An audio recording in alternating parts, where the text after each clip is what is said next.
What is going on, YouTube people? Thought I'd hop on for a little early evening live stream. Probably won't go terribly long, maybe like an hour. Ooh, we got a sneeze coming on. Maybe a little longer. We'll see. I do want to watch the basketball games tonight. So, sorry, keep thinking I have to sneeze. But yeah, we won't go too terribly long tonight. Hour, maybe hour and a half. We'll see. Depends on chat.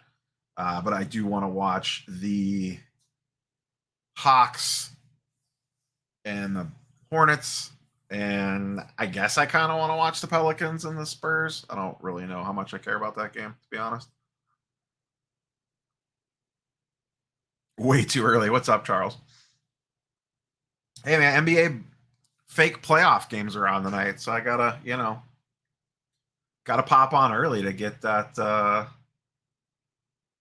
stuff out. See, Rookie Mania likes it. You gotta get that live stream in before he leaves work. I agree, LA. I think if Allen played last night, it would have been a real game changer for that game. They really hung around in that game, and they probably shouldn't have. And I don't really. My big takeaway from that game was I don't feel great about Brooklyn. I mean, the Cavs weren't at full strength; they're wiped out, and Katie and Kyrie played about as well as they possibly could, and that was a 2-possession game with like a couple minutes left. So I think the Celtics, if I was a betting man, and I would be if I could bet in Ohio, but I can't, at least not legally. And I would definitely be looking at Celtics series odds. What's up, Bay Area Marble Cards? HGA being sold was a surprise. I would imagine Star Stock would have been sold first. I don't think it's that surprising. We don't know the terms of the deal. I've seen a lot of speculation on it. Myself and others have been chatting recently, and I know some other content creators have talked about. We really don't know that Tyler made out like a bandit on this.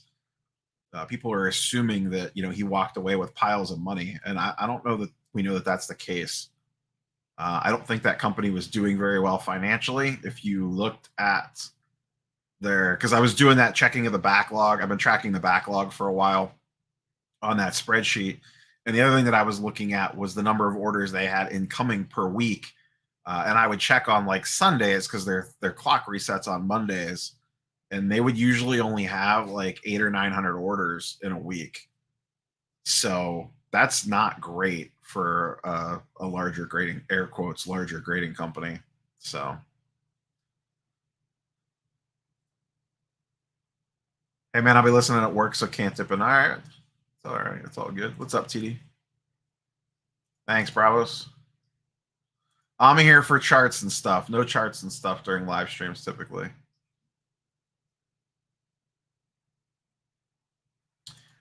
So I'm going to talk about this in a video tomorrow. I don't want to completely spoil tomorrow's video. They announced their spring seller update, and there are some very, very, very, very, very light new policies regarding non-payers or auto payers. Basically, it's essentially what it is, and there's actually a couple different things in there, but they're rolling out more auto pay on best offers, and offers going back and forth between buyers and sellers are going to require auto pay sometime in the near future. Nothing for auctions yet, but I dive more into it for tomorrow's video. I actually just got done uploading it and editing it and thumbnailing it and all the different stuff. HGA and Star Stock, so close yet so far away. HGA is a good test case in what happens when you get too popular too fast. They kind of came out of the gate swinging with the whole, we're going to be the best. Their queue system and whatnot, and just kind of bit off a little more than they could chew. And it really bit them in the ass. They got behind because of COVID or whatever. I mean, who knows if it was because of COVID or if there was actual real issues going on behind the scenes. But when your big claim to fame out of the gates are custom labels AI grading, and where 10 days means 10 days or whatever they used to say, and you fall behind on your backlog when you're number one. To me, the biggest thing that really caught people's eye was the 10 days means 10 days thing. It was a smart decision. The way they managed it was smart. It also, I've talked about this before, when you have a queue system like that, it builds up a false sense of demand because they weren't accepting very many cards early on. So even if a handful of orders, a couple hundred orders would throw you into the queue. So all of a sudden it gave the perception that, oh my God, everyone's grading with these new guys. They must be great. So it's kind of the thing where you're like, it's the old saying, like you walk down the street and you see a line and everybody gets in line and they don't even know what they're in line for. I feel like it's almost something like that, where it artificially inflates the demand for the product by appearances. I thought that was smart from a marketing perspective. And it was also smart from a, hey, we don't want a backlog perspective. And then things just kind of slipped away from them. And then, you know, the longer things went on, yeah, the fake stuff happened. Then, you know, their other big claim to fame was the AI grading stuff. And they never really let us in under the hood on that. They kind of showed it, but they didn't. And then the video that they showed on it was a complete joke. Basically, everyone made fun of it. They never really showed us what was going on there. Not like I was expecting trade secrets, but when one of your tent poles is, hey, a machine's grading this and a human's verifying it, and the only thing you show us is basically a high-powered Epson scanner and a bunch of words that no one knew what the hell that they were, just not a great look. So things just kind of spiraled on them out of control really quickly. The custom label thing, interesting idea, especially from a PC perspective. I think ultimately they just bit off more than they can chew. They should have stayed focused on, hey, we are here to grade your PC cards or encapsulate your PC cards.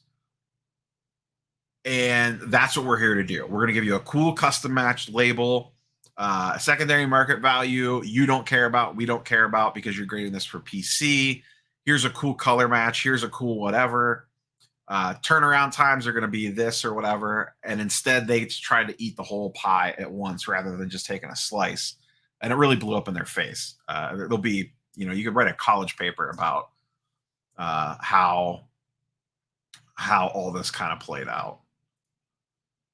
Tyler lost money on his company, most likely. I mean, I don't know the books, but most likely. What's up, Superbad? See, Rookie, I don't think they have much revenue coming in. Once again, the order tracker, the order queue thing's public. Anyone can pull it up and look at it. Go look at what it looks like on a Sunday night. You know, the counter resets on Monday afternoon.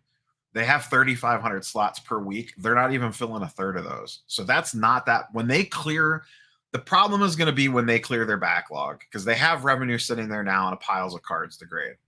What happens when they clear that? And, you know, all this news cycle is not going to help the demand for their grading services. Plus, in addition to that, you have grading companies getting cheaper. We all know PSA is going to have cheaper prices, which is then going to directly impact everybody else. So if PSA rolls out cheaper prices and SGC rolls out cheaper prices and Beckett rolls out cheaper prices, can HGA roll out cheaper prices and still only have like 800 cards coming in a week? I don't think you can run a business like that unless you seriously cut back your employees even more. And then at that point, is it even that profitable with all the overhead that you have with all the other stuff? So my guess is this company bought them to maybe attempt to clean them up and flip them, or maybe there was something there with the tech and they just bought them for the tech. They're going to clear the backlog, milk whatever revenue that they can, and then just shut the thing down. Maybe they truly do have a passion for it. I mean, that's kind of like the third outcome where they really do want to turn this boat around. But even if that's the case, if they have the best intentions in the world, their uphill climb is massive, like absolutely massive.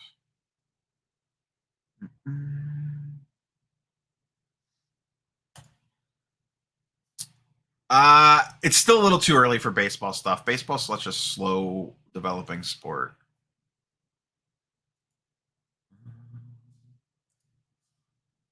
What's up, Joel? What's up, Charles? What's up, Kenny? Gigi, what's up, man?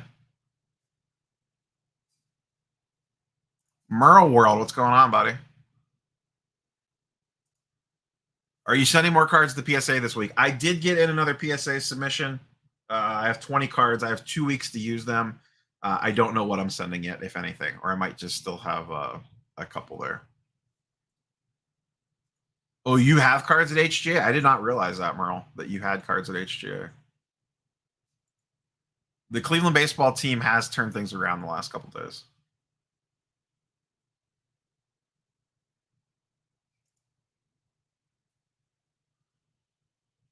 Yeah, I don't think they could afford BGS's two best graders like CSG did. Like the whole thing was a fly-by-night situation.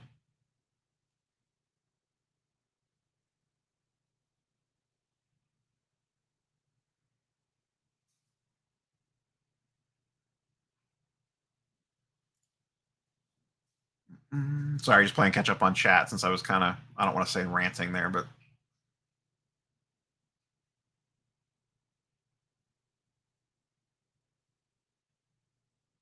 I did listen to this sports card nonsense because actually, I it was funny. I had recorded the Star Stock Why Did Star Stock Fail video a couple days ahead of time because I was potentially going to be out of town, so I was trying to get a couple videos in the hopper that weren't super time sensitive. So I had that video recorded and scheduled to go up on Friday, and then on Thursday they dropped that podcast with the interview, and I was like, shit, I better listen to this in case there's something major in there that I need to completely redo that video. It ended up being not really a whole lot. I don't think Star Stock's going to screw anybody. I think if you have cards at Star Stock and you want them back, you'll get them back. It just might be a while. If you have cash at Star Stock, you'll be able to get the cash out. But I don't know if Star Stock's a viable platform for buying and selling sports cards anymore. And I don't know that they want to be a viable platform for buying and selling sports cards anymore. But I don't think they're out to screw anybody. If you have cards there and you're trying to get them home, I think you'll get them home. But I think you might be waiting a while.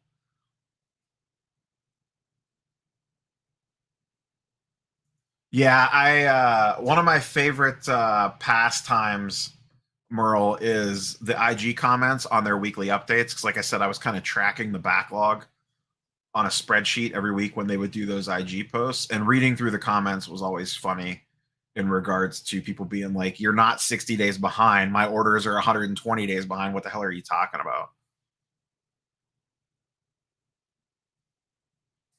I haven't really been a big Mookie guy personally. I've never really looked at his cards. I don't have any.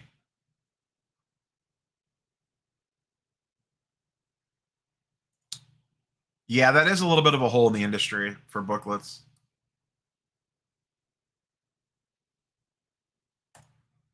Nice. I've gotten in the last couple. I haven't had trouble getting in the last couple, but I might just be lucky. I'm on the Hawks tonight. I don't know. That's not like betting advice. I have no idea what the spread is. But if you're just asking me to pick a team to win, I'm taking the Hawks.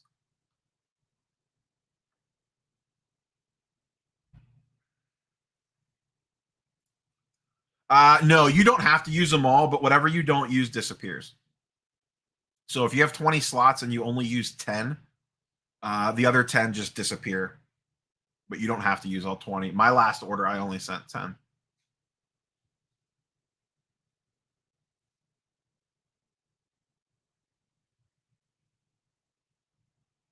I think you'll get him, Merle. I just think it'll be a while, honestly. But I do think you get him.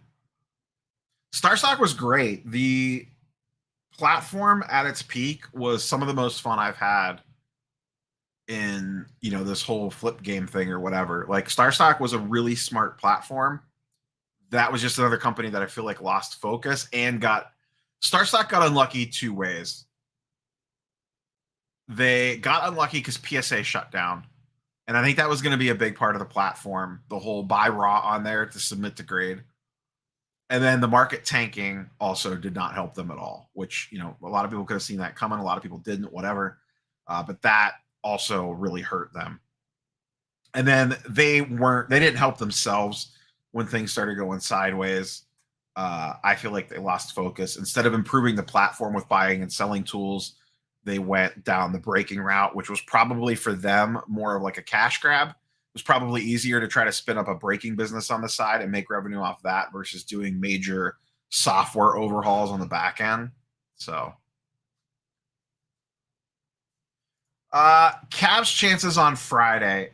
I don't really care which team they play. It's really going to come down to is Jared Allen healthy and back. They really need him inside. Lauri Markkanen is a fine human being, but he's not a good defensive player at all. I mean, ideally, I guess I would rather play the Hornets. I agree with your last statement there. Trey in a do or die situation is not going to be any fun, but I don't know that it matters without Jared Allen. He's so important to that team. The combo of him and Mobley together. Are you looking to buy? I'm gonna wait for guys to get eliminated. I think there's nothing I want to run out and buy right now, because then you're just gambling on basically do they keep winning or not. I am more interested in deals after players get eliminated than I am trying to chase the dragon on buying the right guy, hoping he gets hot, and hoping his team wins. That's kind of the way that I'm playing it.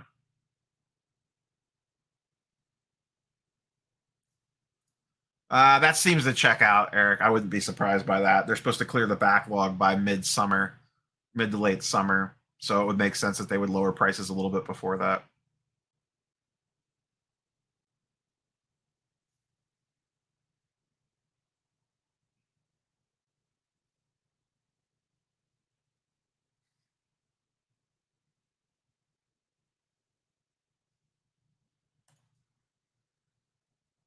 Actually use BGS. There you go. I'm still like, I get it, but not for me for most things.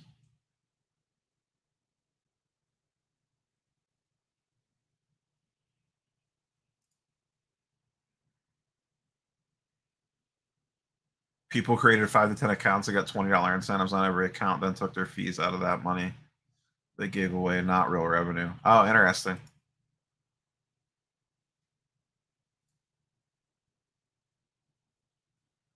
I think they would probably do it before the national. Trey's having an absolutely amazing year. I kind of talked about it in the video this morning. Trey's numbers are insane, and no one cares because the Hawks suck as a team.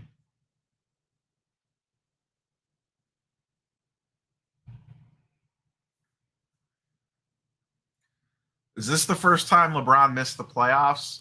He didn't make the playoffs his first few years in Cleveland. His first couple years in the league, they did not make the playoffs. So no, it's not his first time missing the playoffs. Charles, how many up charges are you going to get from that PSA 2021 order?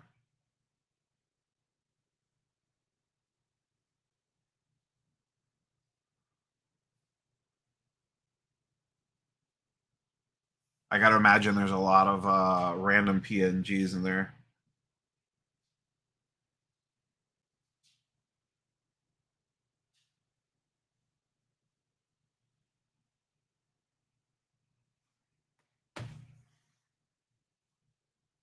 I love the Mountain Dew as well.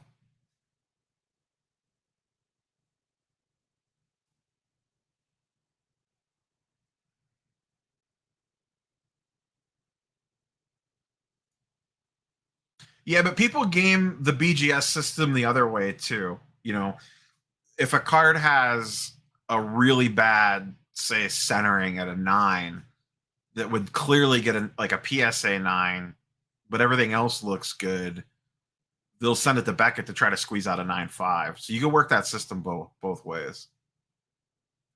I agree with Tom. Don't forget to hit that like button.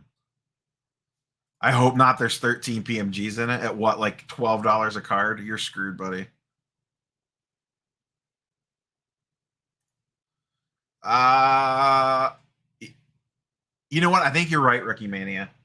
I don't think he gets held against that one though, because he missed like half the season.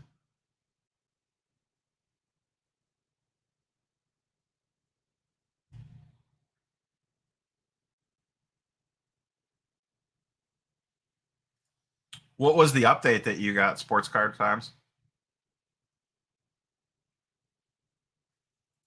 I know that they're in waiting. The legal decision on that should come down, I think, in the next couple days. Should be pretty soon.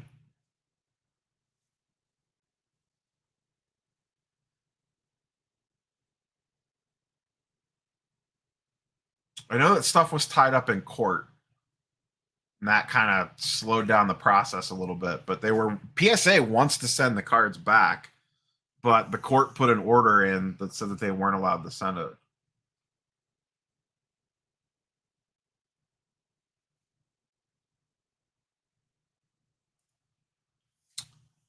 Potentially.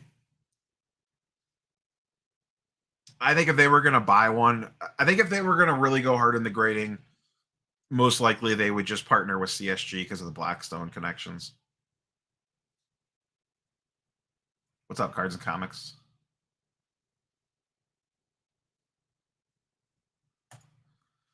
What's everyone's cutoff for raw value? I don't look at it for raw value. I look at it as resale value on 9s and 10s. I don't know. I never pay attention to raw value because sometimes, like 90 Marvel Universe, for example, a Spider-Man base sells for dirt cheap raw.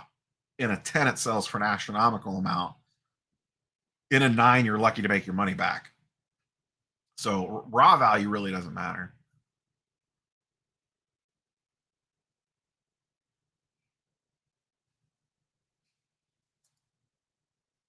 LeBron to the Cavs. What's up, Blade?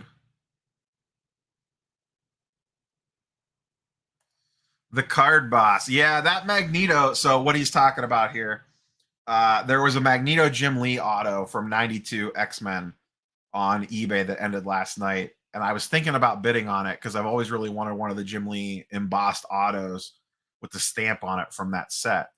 But the guy had it in a screw down case. And in a description, he's like, pulled this as a kid, has been in the screw down case for like 20 years. And that scared the hell out of me. For those that don't know, the screw down cases, if cards are stored in the screw down cases for extreme periods of time, it could actually flatten the card a little bit. And when you send them in to get graded, they come back altered because it looks like the card was pressed.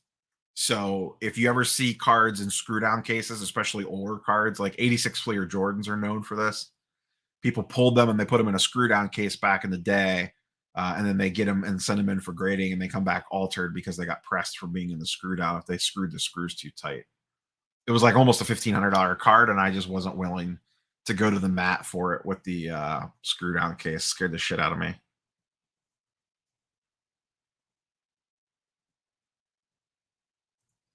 I'm not super up on mid-90s Marvel masterpieces. That was never my bag. I was never a big Marvel masterpiece guy.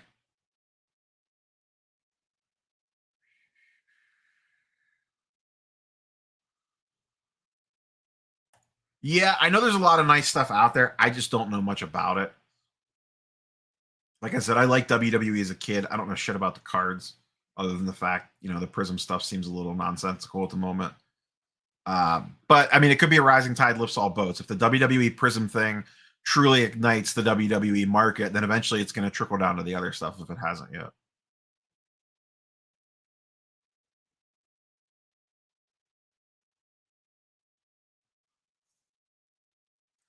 That's always a tricky one. The baseball rookie stuff. It's a pain in the butt. I would go with whatever flagship set the player's in. So like a Topps Chrome, if he's in Topps Chrome, or First Bowman. Typically, you always want, Topps Chrome color, like refractors or whatever, with the Rookie Shield logo on it. Not Chrome Update, unless that's his only rookie card. It gets super confusing. It's a pain in the butt. If not that, then whatever one says First Bowman on the front. I think Star Wars is eventually going to have its time to shine. A lot of people mention that. I put that poll up the other day, and a lot of people were talking about why wasn't Star Wars an option, and it's because YouTube only gives you 5 options when you make a poll on the community page. And I wanted to put none as an option, so I had to leave Star Wars off. So I think Star Wars stuff has a lot of potential. The comic book market, which I need to make a comic book video, but just dumb stuff keeps happening on the sports card side and Marvel card side, so it's hard to get to it. But I still think the comic book market has held up fairly well if you're looking at like blue chip keys, like Bronze and Silver Age blue chip keys have still held up pretty well. There's been slight pullbacks, but not much from what I could tell. But I need to dig into the numbers on that. I still think comics are pretty safe if you're buying the right stuff.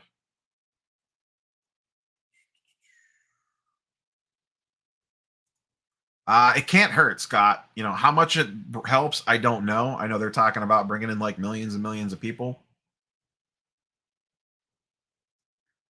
but you know, players ripping boxes on halftime shows or advertisements or free packs at you know, the ballpark or whatever. That stuff's gonna trickle down some way, shape, or form. It's just a matter of how many people do they bring in with it. What's up, Peter?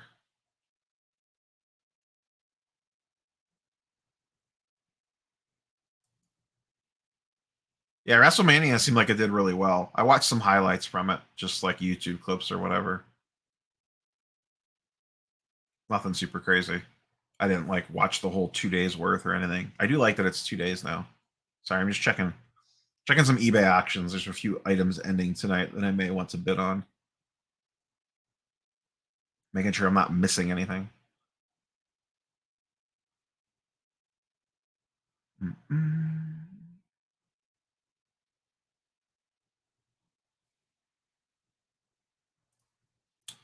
Old Beckett's. If they were in really good shape, they would probably actually carry a pretty good value. You could probably check comps on them just like anything else. I know people have graded Beckett's in the past, so that's not necessarily a new thing. But you could CGC grade those, but they would probably have to be pretty high grade to do decent. I do not collect any of the Versus Systems cards.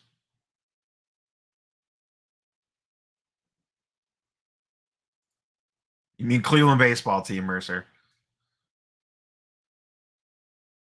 Class is in session, Paul. Class is in session.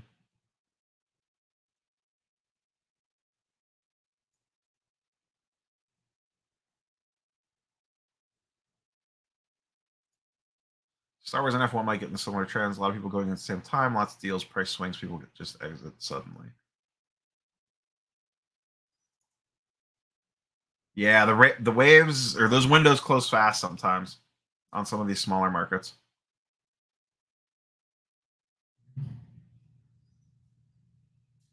Holy heck, I'm actually caught up on chat. Oh my goodness. It's a miracle.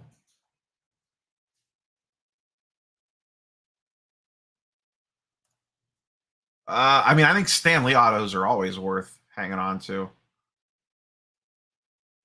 I only have one actor card. It's the I picked this up from Kenny Fornos, the Hugh Jackman that I got like a month or so ago now, maybe 2 months ago.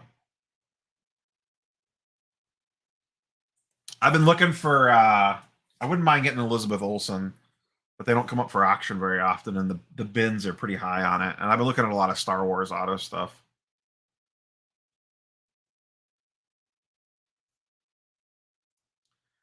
When you say, can you be more specific when you say buy Prism football? Are you talking hobby boxes, retail boxes, or singles? And are you buying to stash or are you buying to rip? I need a lot more information on that question.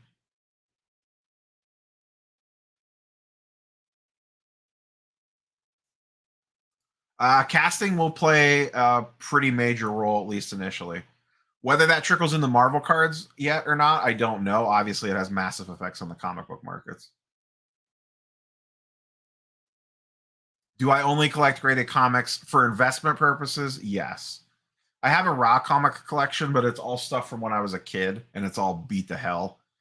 The only things that I buy now are CGC slab stuff. Yeah, I really like the actor stuff, especially if it's an actor that goes beyond like that iconic character, so it would like hold demand further, if that makes sense.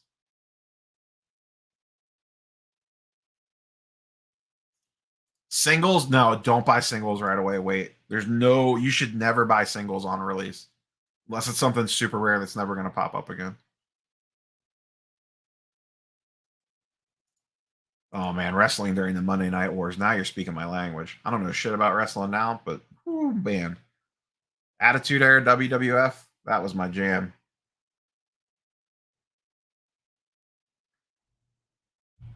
I used to go to pay-per-views and Monday Night Raws all the time whenever they came through town. My buddies and I would always order, my one buddy would always order the pay-per-views. We would all go over there for a big party on Sunday nights.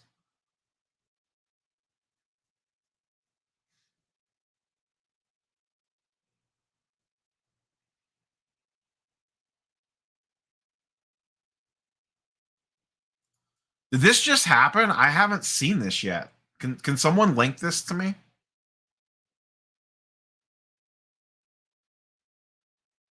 I've seen a couple people talk about this now. I have not seen this come through yet.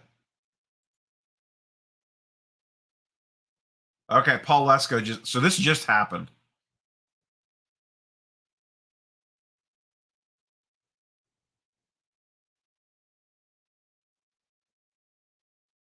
Wow.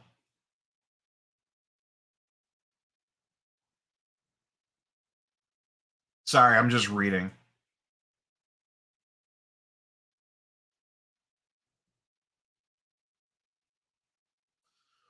Whew. Okay. So this is a big deal. This is a massive deal. Massive, massive, massive, massive, massive deal. Hold on one second, boys and girls.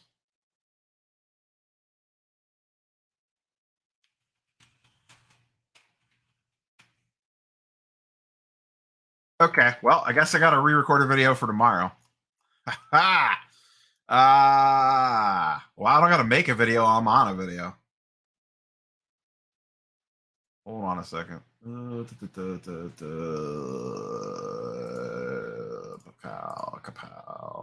right. This was just shared by Paul Lesko on Twitter. He is the man when it comes to all the stuff. So this is huge. This is absolutely huge, and not for necessarily the reasons that you're potentially thinking about.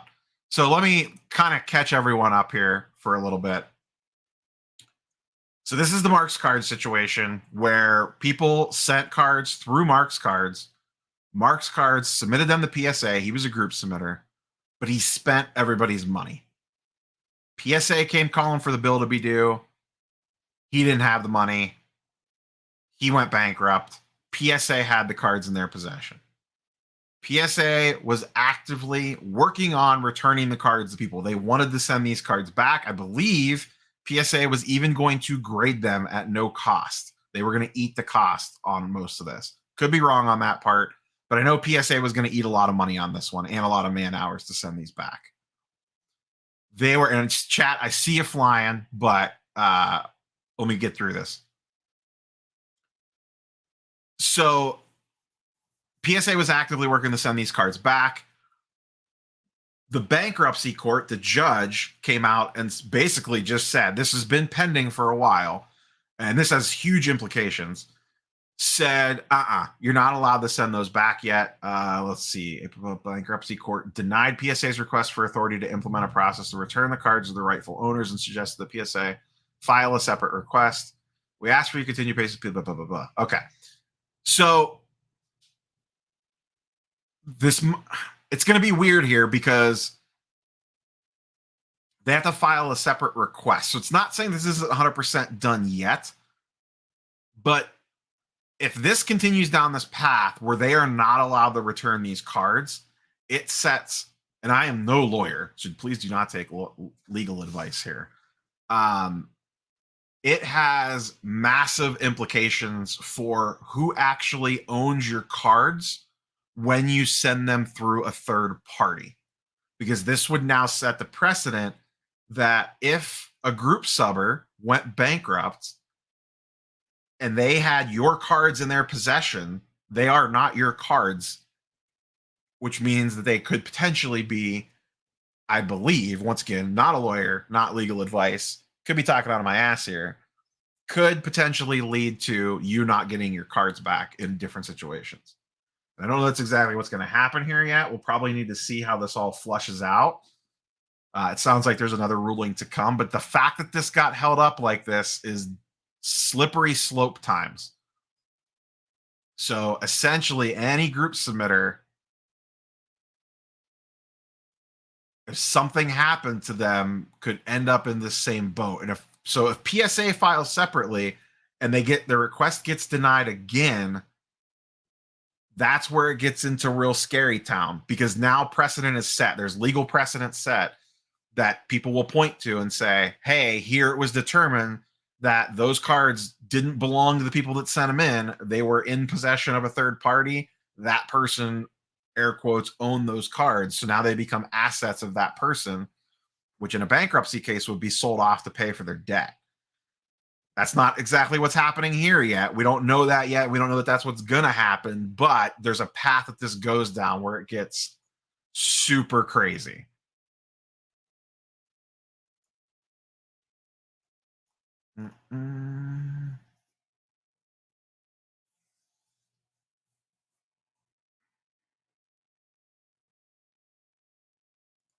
I could be wrong on the them grading for free thing. Let's go said anything else.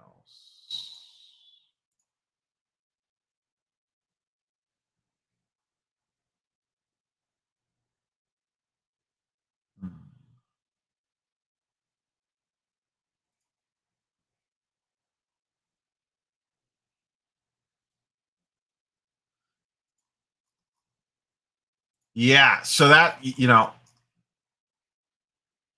yeah, this is just like wild times right now.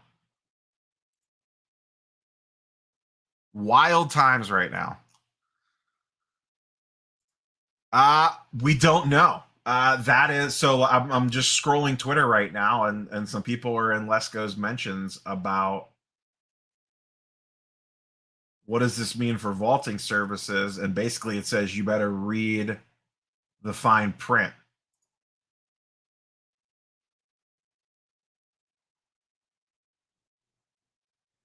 So yeah, like I said, there's wild stuff here. I was just bragging about how I was caught up on chat, and poof.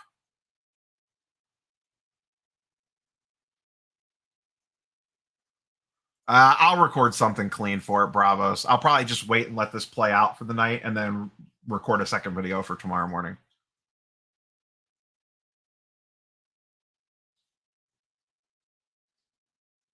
No reason to be done with sports cards. Just don't use a third party to submit your cards to grading. I mean, we don't know that yet, PK, but once again, there's a lot of moving things here. It still says PSA could file separately. There's a real path here where PSA files separately and they rule in PSA's favor, and PSA is allowed to return the cards, and then the precedent is set that all of this is fine.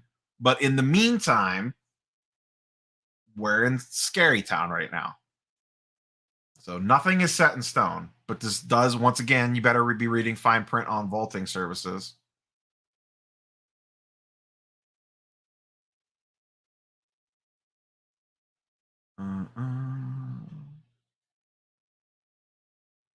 Yeah, so I was talking earlier, this has absolutely massive repercussions, because really this could absolutely decimate group submitters.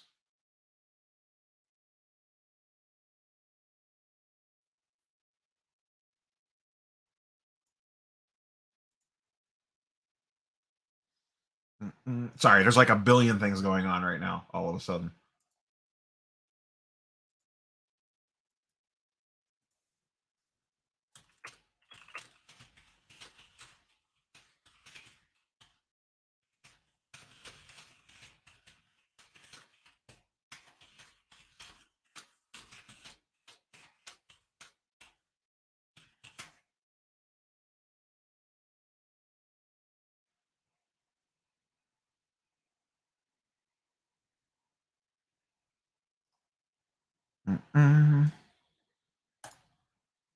So much for being caught up on chat.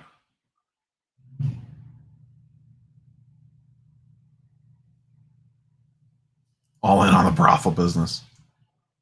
Yep. AIH says think about the vaults coming in the future. Definitely going to need to read fine print on vaults, boys and girls. Would apply to any consignment business if true.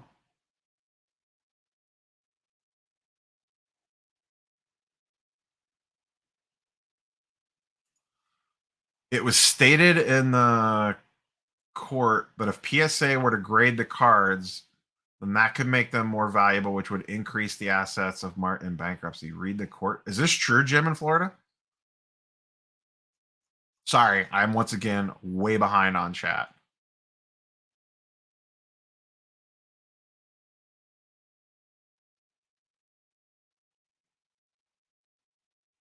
Because this makes it sound like the court's ruling that the assets are Mark's.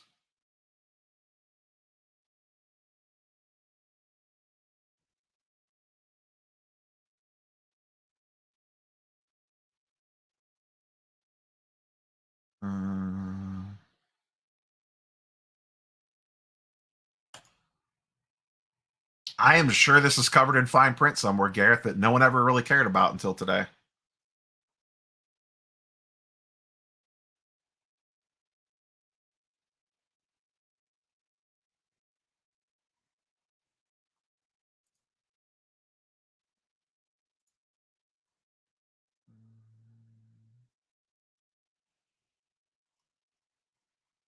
Sorry, I'm just checking something over here.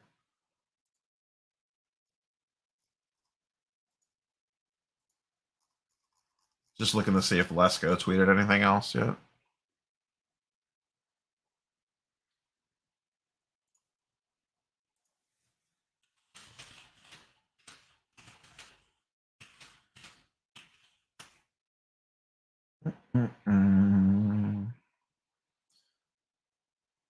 Sky man, I feel really bad for you, Mark. Really, you don't have to save much sending this stuff. Yeah, you don't really save a ton of money. It's more convenience factor. Kenny Fornos, what's up, buddy? You want to pop on? Let me slide into your DMs real quick. I'm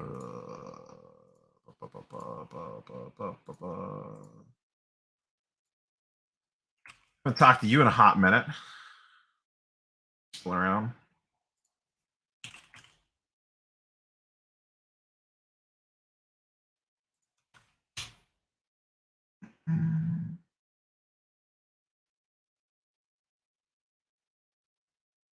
Build your man cave.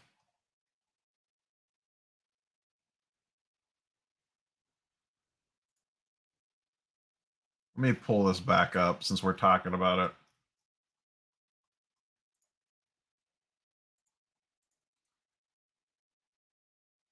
Sorry for how disjointed this got, chat.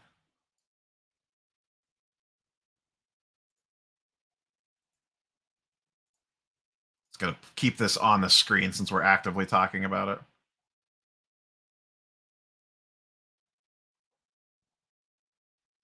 That's all right, Smoke and Scan. I saw people talking about it in chat, and I didn't realize that it happened.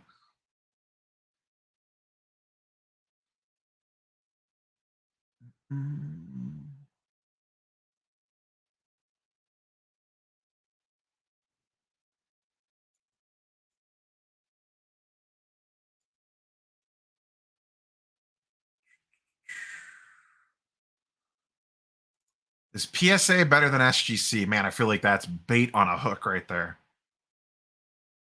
Oh boy. It just depends on what you're doing, New World Disorder. Feels good to make a good old-fashioned charts video.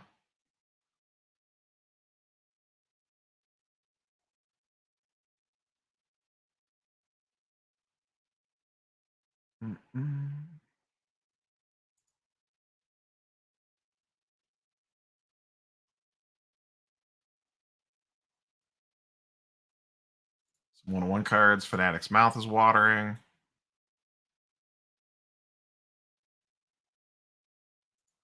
I could not imagine having cards set there.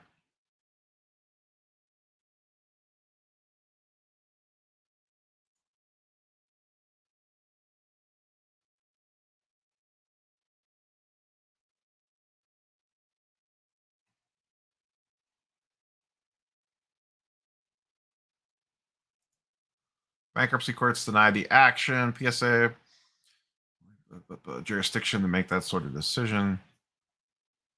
That court is to manage the assets of the creditors of Marx, and in this case, the cards are not deemed assets.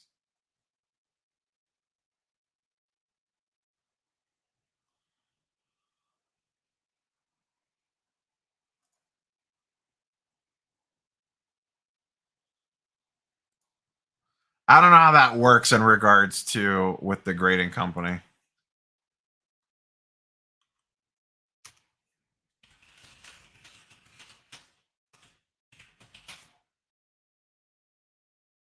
Any four notes, he hit and ran me.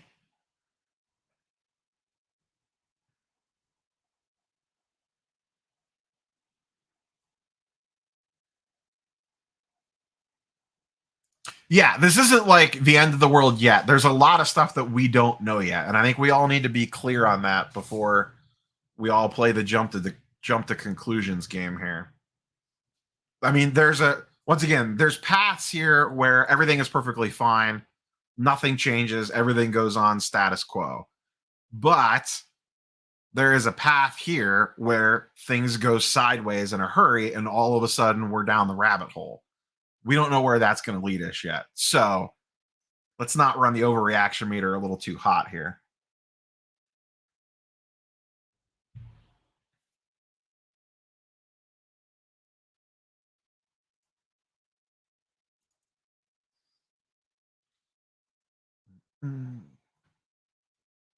Vaulting with eBay would be the one place that you might actually want to, because they're the one I mean, you're not going to worry about eBay going out of business or going bankrupt.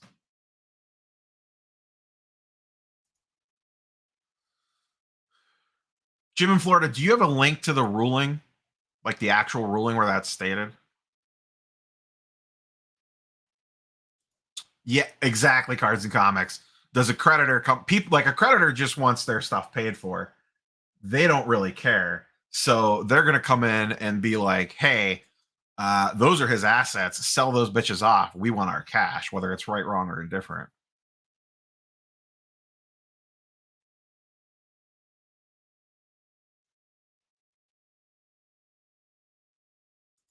He said not to worry about that. That is very unspecific. Thanks for the super chat, Garrett. Sorry, I missed that, buddy. Oh, we got a lawyer in the chat. Perfect. Being a lawyer, I'm not sure how a person could credibly argue that the cards are assets of Marx. If your car is getting an oil change service and Jiffy Lube goes bust, is the car an asset of Jiffy? Okay. I mean, I don't disagree with that sentiment at all. No, that's been all silent on that front.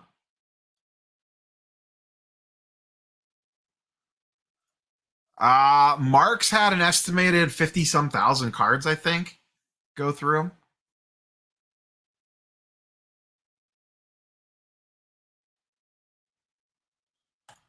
I usually don't do the insurance, but I usually don't have anything crazy coming back to me.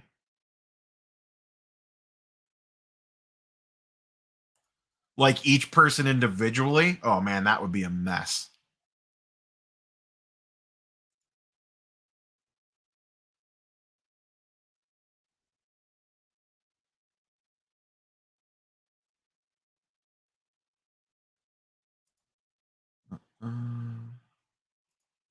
I think it's pretty well documented that it is 50K cards. This isn't about PSA doing what's right. This is out of PSA's control at the moment. PSA wants to do what's right, but the court saying, hold on a second.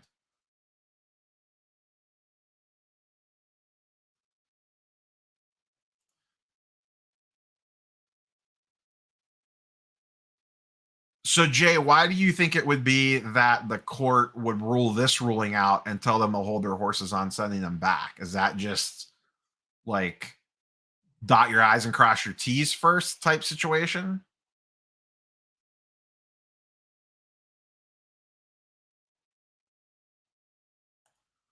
That's definitely the net result of this. At minimum, this is going to take more time to get cards back to people.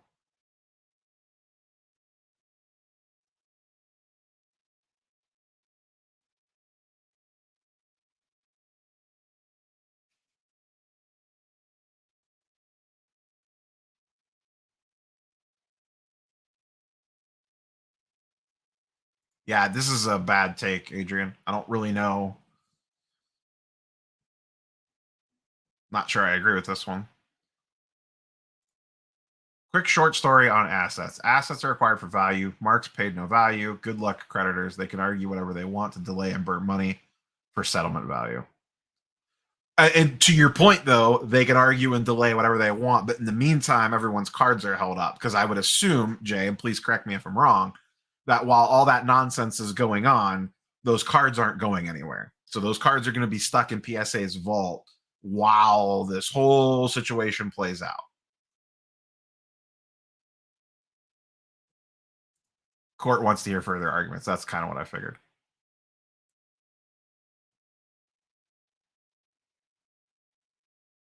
He got his cards back, Jeff.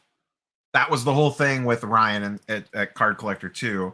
He went to PSA himself, wrote a check himself, and had the cards released to him while he was there and flew them home with him. I believe is how that all went down. Someone can correct me if I'm wrong.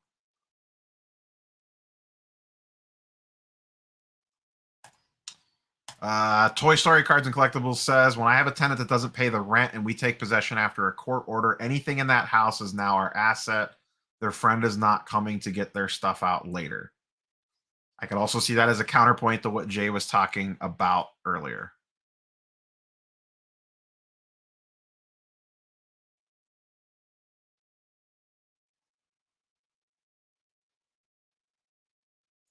Creditor could say, prove to us the cards are not Marx cards.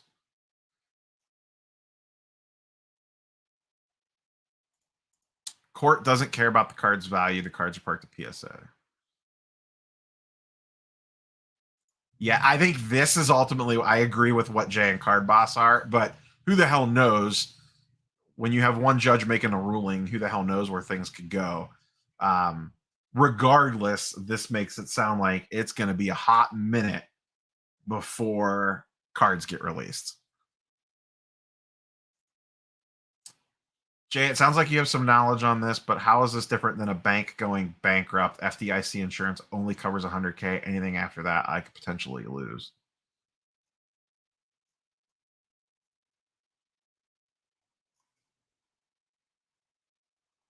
I am not smart enough to talk about real world economic problems and how they impact the card market, unfortunately. PSA could do whatever they want, but they could be responsible if the court says the cards submitted by Marx are PSA assets. Kind of a problem for PSA.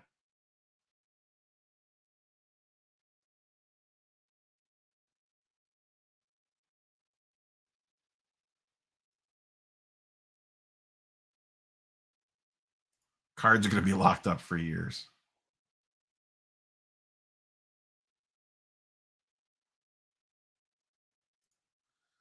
PSA wanted an advisory ruling that said, send back the cards, you're not responsible. PSA court said, let's wait. Makes sense. Yeah, I believe that's the thing here. Ryan freed those cards before bankruptcy was claimed, so those should be free and clear.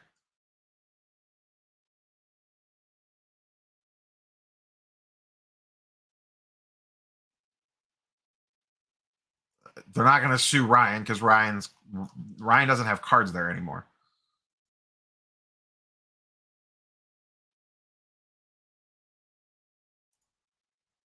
Who gets the cards first, Marx customers or Star Stock customers? That's who knows. I'd actually probably say Star Stock.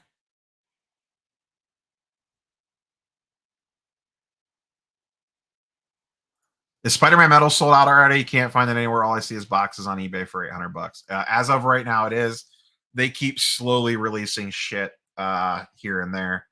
Occasionally, I would be patient and wait. I would not pay $800 on the secondary market, especially this far out, because those boxes aren't going to be set to release until late summer, and you'd be well outside an eBay return window. That's why I don't like pre-ordering boxes on eBay.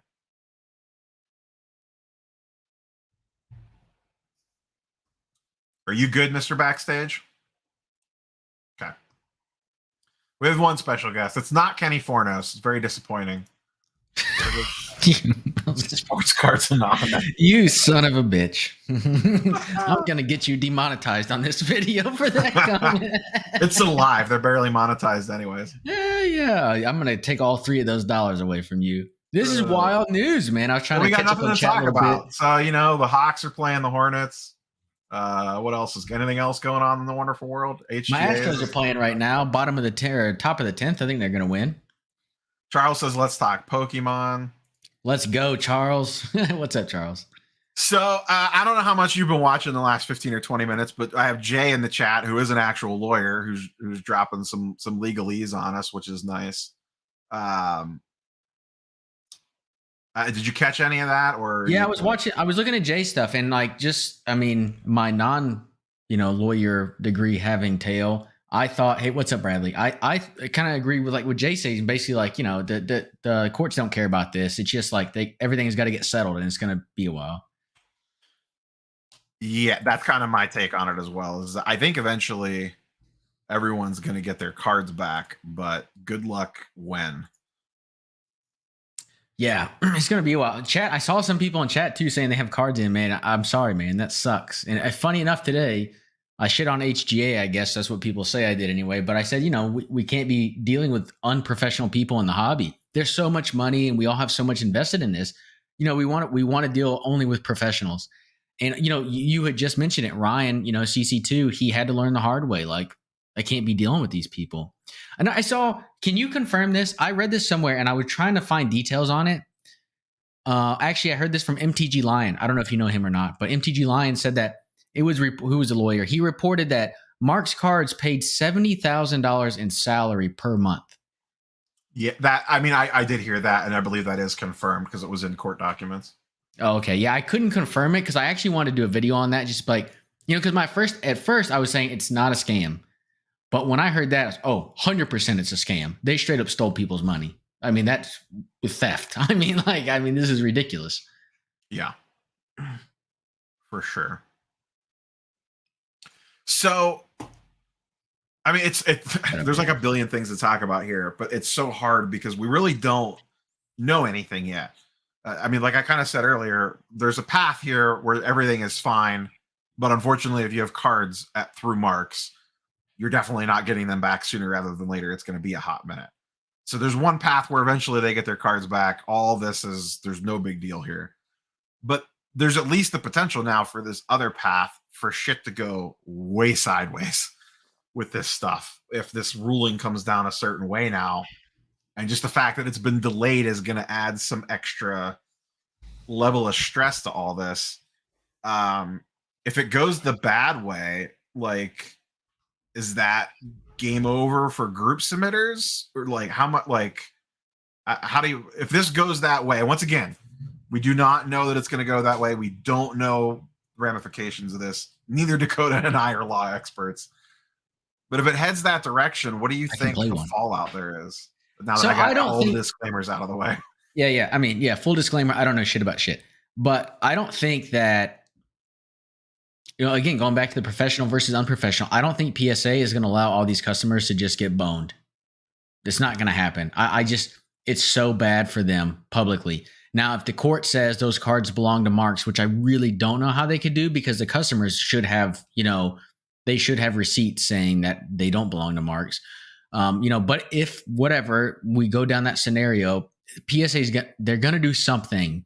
They're going to look at the final results and say, based off of this, we're going to do this for everybody.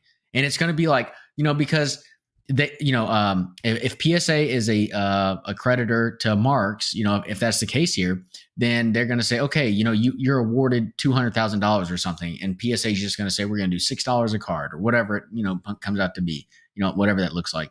That's what I expect to see. Now, as far as group submitters, we've already seen PSA up their game saying you got to pay up front to some degree, right? It's still not 100% to my knowledge, but I think we're going to start seeing that. And that should be the practice. They should bill you basically when the cards are received, and they really shouldn't start moving through the process till you paid for them, in my opinion. But I don't know. Yeah, I get all that, but even if PSA, so say the court ruling goes that way, where it's, hey, these are the group submitters' property while they're in possession of the group submitters. That just sets a scary precedent that if anything happens to that group submitter, whether it's shenanigans with PSA or not, let's just say I'm a group submitter and, you know, I have to file for bankruptcy in real life or whatever. I don't have an LLC set up, you know, whatever. It's just shit happens. Technically, you know, this would set the precedent that that stuff is that person's possession if this goes a certain direction. I get that you're saying it's going to set that precedent, but as far as I know for this court case, it's all in California. And again, we're way outside of my boundaries of knowledge here, but you know, it's all in California. And if the court really goes down that route, then you're going to see, I think, a lot of lawsuits from people who submitted through Marx. You're going to see them suing in a class action, I would assume, to PSA, and you're going to see a different ruling. I mean, I don't see how it's possible that the courts just say, nope, PSA owns all of these and it's over. You know, there's no freaking way. We hope not. Anyway. And also, again, I don't even if the court, because who are Marx's, you know, who does he owe money to? It's got to be PSA, right? Who else is it? No, he has other debt. There's like other creditors that are going after But how him. much? Like in the hundreds of thousands, or? I think it's quite a bit. I don't know what that looks like. But at the end of the day, what I'm saying is, he like, probably took loans out for the shop, for all the wax. You know what I mean? Like, I mean, he opened a card store. That's not cheap. Like, did he buy the property? You know, we don't know. You know what I mean? There's no freaking way he bought property in California. There's no way. You know, to me, it just sounds like he used this money to pay the $70,000 salary. No, absolutely. 100%. That is what happened. And that's where the money's gone. But that's not someone he owes money to, though. So let's just say he's $1 million in debt total, right? Let's just throw out a number. How much of that is owed to PSA? Probably 80% of it. So whatever's awarded, if we're saying the cards are what's going to be paid out to, you know, the people that are owed money from Marx, then, you know, most of that's still going to PSA. PSA is going to do some sort of make right for the customers, whatever that looks like. Yeah, Jay, the lawyer here, says that bankruptcy is federal, so the state thing doesn't matter. Bankruptcy court denied PSA. I'm still kind of fresh on all this stuff too. I just saw Neo kind of post this image. So, okay. Thanks, Jay. Appreciate the knowledge. Yeah. And I do think this is probably how it's going to come out, but I think everyone gets their cards back, but now you could be talking about a while. Hey, but that's good though, because it keeps pop reports down. I'm just kidding, guys. Everybody relax. Everybody. The other curious thing that I would like to know, and I mean, no shame on this, because it really does suck for people that have cards stuck in there. I wonder how many people don't want their cards. Well, I guess if they're not getting charged for them, they're probably cool with it. But like, I wonder how much of this stuff was junk slab stuff versus legit cards. I know that there were a lot of legit cards, so I don't want to, you know what I mean? But no, absolutely. Well, they already paid, right? You know, the people that submitted, they paid and their cards are at PSA. They're out both ends. Yeah, that's true. They're out the cash too. Yeah, sure. Their best case scenario right now is they get the cards back. I mean, that's it. So yeah, because they did pay. Yeah, Smoke says he wants all of them. Smoke, how many cards did you say you have there? 1,200? Is that what it was? Holy smokes! You said 1,200 cards. I'm sorry, man. Someone either said they have 1,200 or their buddy has 1,200. He has 336. 336. That's a lot of cards. That sucks, man. Smoke. Well, I mean, or maybe Neo or Smoke, whoever. How did those cards get to Marx? Did you sub directly to Marx, or did you go through somebody else, like the CC2 example? The bankruptcy is paying debt to PSA. PSA can refund the money because they were holding most of the cards. But it's not just PSA that they owe money to. I think PSA is a small fraction of the people that they owe money to be quite honest. Card Boss says those cards technically would have already popped. Yeah, sorry. I just meant like available cards on the market, but still just clowning. Sports card, just wait. This gets resolved faster than most proceedings. Bankruptcy moves faster than most federal litigation controversies. Well, that's good to know. Yeah, that is good to know. That's good to hear. Jay being the voice of reason in chat tonight. Yeah, but hey, we appreciate it. I know I talk about this all the time in my stuff, but like in my Texans blogs and stuff, we have a lawyer who's in there, and he's always kept us, you know, he's in the Houston area. He's always kept us up to the date on all the Deshaun Watson stuff. And I always appreciate it. It's so great to have somebody with that kind of I'm scared though, because Jay's a lawyer. Like, am I going to get like an hourly bill here at the end of this live stream? Like, what's You did What's not going consent on to his here? knowledge. Smoke says he sent him directly to the shop. That's so Uh, crazy. Jim in Florida, you could send it to the email address that's associated with the YouTube page, which I don't remember what it is off the top of my head because I never use it. It's on the actual YouTube page itself. Any Ohio Sports Cards 1@gmail.com. It's in the description of the videos as well. Are you making stuff up right now? I just created an email address on the fly. Okay, there we go. Smoke. How did you find Marx Cards? So he said that he sent them direct to Marx Cards to the shop. How did you find them? Like, are you in that area and they're well known, or like did you just Google like somebody and you picked them? I'm just kind of I'm curious because I never heard of them before this, so I don't know. Sorry, Neo, but I don't know. No, you're good. You're good. Content gods. There you go. I'm gonna Carlos. I'm gonna swing. Did you look at Smoke's latest comment? Check your Discord DMs. Hold on 1 second. Well, yeah, he was an authorized PSA submitter. So he found him on PSA site. Oh, that's kind of interesting. That makes PSA has all their. If you're an authorized group submitter, all their authorized group submitters are listed on their website. Oh, I didn't know that. I don't really, I don't sub, and I certainly don't go through group subs unless it's Bobbles. Just because I can yell Carlos, at him. check your Discord DMs, buddy, if you want to pop on.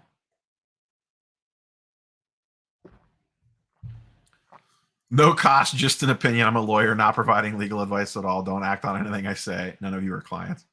So I don't have attorney-client privilege right now is what you're telling me? I mean, prior to this comment, I was taking notes and, I'm doing stuff on the side over here, acting on this. So, Jay, I don't know, Jay. Jay must be on your channel. He must like Marvel and stuff. I don't know. He hasn't found mine, but I don't know, Jay. I like you. You're a good dude, Jay. Yeah, Jay's dropping knowledge bombs. 357 asked the loaded question. Oh. I have thoughts about HGA. They're on my channel. Go check them out. Don't deal with unprofessional people. Apparently, I'm bashing on HGA for telling you what they did. Do you have proof that Marx and PSA received the card? Oh, that's just like a general question to people in chat. Gotcha. Yeah, I guess that would be, if they had to file individually, you'd have to show proof of what you sent, I would guess, or like receipts from the post op. I have no idea how you would show proof of what cards you sent. Rookie Mania says, I know Chris House of Jordans from Card Ladder said he has hundreds of cards in the Marx mess. Interesting. I was just messaging Chris. I think I'm going to have him on sometime next week. Oh, really? Yeah. Anything good to talk about there? We'll see. I'm hoping to have all three on because I'm kind of curious about their thoughts about some stuff that's been going on. So, but they've been saying. But are you? Did they approve you? Or are you? I don't know if I'm approved, but Chris says he would come on. I told him I want to know, I just want to get to the root of all this stuff that he's saying. For those in chat that don't know, him, Josh, and Christina, the three, individuals that run Card Ladder, they've on Instagram put out badges, and they're saying basically they're saying content is clown content, but they have badges of approval and they give them to certain people. And I'm basically just asking about what all this is about because it's crazy.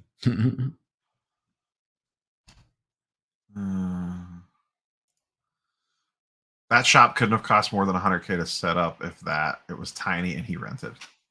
Okay. That's what I'm saying. Because you're talking about he could have owed all this money to other people. And I'm just like, the money he owes is the PSA. I mean, it's. Thanks, Jim. I'll check that out after the live stream. Yeah, to the best of my knowledge, and I am not speaking for Ryan or Card Collector 2, his stuff is free and clear. He went there, paid the cash, and got the cards all prior to bankruptcy happening, and I believe he flew home with the cards. And so, he worked that with PSA, so it should be he should be. That was before any of the bankruptcy stuff happened. Anything that was submitted through CC2, I believe, is free and clear. AIH wants you to bring on Ziggy. Ziggy's been MIA. I haven't seen any content out of Ziggy for a while. He posted some content a couple weeks ago. He's putting up some videos, and Ziggy's an interesting cat in the hobby. AIH, I'd like to have you on too, sir. Reach out to me or whatever. Find me on it. I think you follow me on Instagram. I think we follow each other. Reach out to me. I'd like to have you on. I like to talk some. Ziggy doesn't like me very much. Ziggy's something else, man. I said in a live chat he was on, I was like, Ziggy's not afraid to burn bridges, and he's not, and that's who he is, man. Speaking of clown content, in the hobby. We having Carlos? Carlos is the biggest clown I know. Oh my God, there he is. That I could not have gotten a better intro. I loved it and appreciate it. Thank you for inviting me. I take after the two biggest clowns directly above me. I try to emulate. I can only hope to achieve a fraction of what you've done. Yeah, I need a clown mask to go with my tinfoil hat. Yeah. I think I do have an idea for Carlos intro music now, though. Oh, the Ringling Brothers and Barnum and Bailey circus music. Yeah. I'm good with it. I'm good with it as long as you play it before in your intro before you go show up on the screen. At least play it straight and play both sides. We got Clown World in the chat too. I just wanted to add. I know Jay. He's been in my chat quite a bit, and he's been on the live stream. He knows his stuff. Jay's good for giving the insight. That's why when I saw him on there, I was like, "No, good. Jay's giving you some insight as well." Jay's actually been on your live streams before. Yep. Or just oh, okay, cool. Yep. Cool. Yep. He's a collector. He actually enjoys collecting quite a number of interesting things. He's been a lot of fun to have around, and a lot of good things to say. Nice. Oh, Carlos is the favorite out of all of you. Oh man. We just got smashed, Dakota. Of course, the lawyer likes Carlos. You know. Well, listen, deservedly so. Like, I'm getting disrespected by Texas boy up there. He still defends the trastros. Like, come on. Oh, good. I believe Carlos, this is your first time on my channel. I know. That's why the intro was. That's why it warmed my heart to get such a wonderful intro. Oh, you're welcome. Carlos, so you just hopped in. I don't know how much you've listened, how much you've caught up. Give us your. I'm sure you have some sort of snarky take on all this. Oh, I do. All of it. Just I'd be playing the $1 Million Man theme right now and cackling. Slow news day. But the best part about it, that's why we had to give praise to the content guys. It was important. I think the take that you guys have. I was listening a little bit once it kind of switched over to that. It is correct. I do think they will eventually be able to get the cards out to folks. I think that part is not the real concern. I think, unfortunately, it's just another delay, and it's part of the process. So it's, I think it's good that Jackie provided an update because people want to know, right? But at the same time, it makes it probably sound worse than it is because they still can't change one simple fact. Marx doesn't own any of those cards, and the judge is going to have to figure that out. Maybe. No. Here's the thing, though. It is a precedent setter, and at the same time, judges don't like setting precedents because then afterwards, like everybody will then attack your precedent and go, "You were the idiot who came up with the judge." They're going to want to do something that is defensible, because then you go to appeals, right? So you go up the chain. So you got to have a judgment that's defensible. The harder you make it to defend it, you're going to look stupid. So the interesting take is, I don't know how this would work. So say the judge says, cool, okay, PSA, go ahead and send the cards back. Couldn't the creditors appeal that decision? Well, everybody can appeal. I mean, it's the legal system, right?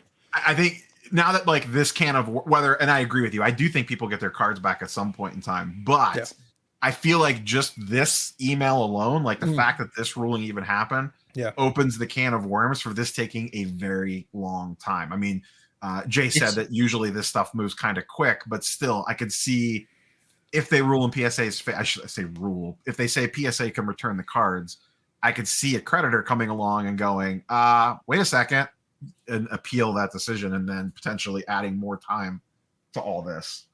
And is Jim in Florida right? Mark's listed liabilities is 1.3 million. I mean, if that's their liability, let's just call it 1.4. Let's just say $1 million of that's PSA and the other 400,000 someone else. I mean, and to Paul's point below, he says, I could see PSA just paying the 1.3 and taking the hit. I certainly could see them saying to the other creditors, hey, here's your money that you're owed. Now walk away, and then sending the cards back to the people, because it would just look good for them. It's hugely great. It is great public publicity for them if they do something like that. Yeah, I don't think for collectors, 1.3 million, 2.3 million, 5.3 million is not. It's not about cutting a check. If collectors could just cut a check to get this over with, they'd be like, who do I need to give this check to? Yes. They're like, honestly, let's just get this over with and send them their stuff, and then it's off our books, and we don't have to deal with it anymore. PSA would happily cut a check right now if that would get it off their books. Yeah, I mean, this definitely has to go through the courts. But at the end of this, if they're saying split the cards, sell them, and stuff like that, through the court process, I think PSA would just be like, we'll buy them out of their debt and ship the cards back and take care of the customer. Yeah, I think that's probably what's. If I was sitting in PSA's shoes right now and in their office, it probably has to be frustrating because for them, relatively speaking, the amount of money they're like, dude, just let us buy Marx Cards and then we'll just take care of it right now. We're done. Yeah. Can we move on? It would probably be cheaper for them to just like, I'll buy the stupid company. Okay, now great, we're done. Send off the cards. Yeah. Yeah, Charles, can't you just sell a couple PMGs and bail this all out? Like, what are you doing? Couple. I mean, that's what he spends every Friday, right? Yeah, seriously. Having hung out with him in Atlanta, you're not far off. 400,000 in secured claim. Yeah, Mark's shop was conveniently broken into the week before the bankruptcy filing. Don't you hate it when that happens? It's like the worst timing ever. What is secured debt? I see Jay talking about it. Carlos, do you know? As you take a big swig, I'll pause here. If memory serves me, secured is usually it's usually with some collateral, I believe. You can correct me, Jay, but I think secured is usually with some collateral, something that you can actually tie to something specific. I know the term, but it's been a while since I heard it.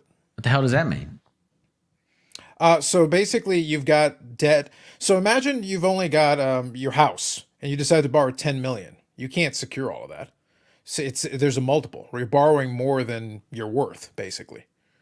So if you're securing it, then you'd at least be tying it to something that theoretically has a value to it. That's why I say, like, I leave it to Jay just to confirm if I'm getting the verbiage completely wrong. But I think secured has a little bit more security than like regular just borrowing. So if they got 1.4 million and let's just say 1.4 million in debt, and they got 400,000 secured, then they're saying we can pay off the 400,000. Is that what that means?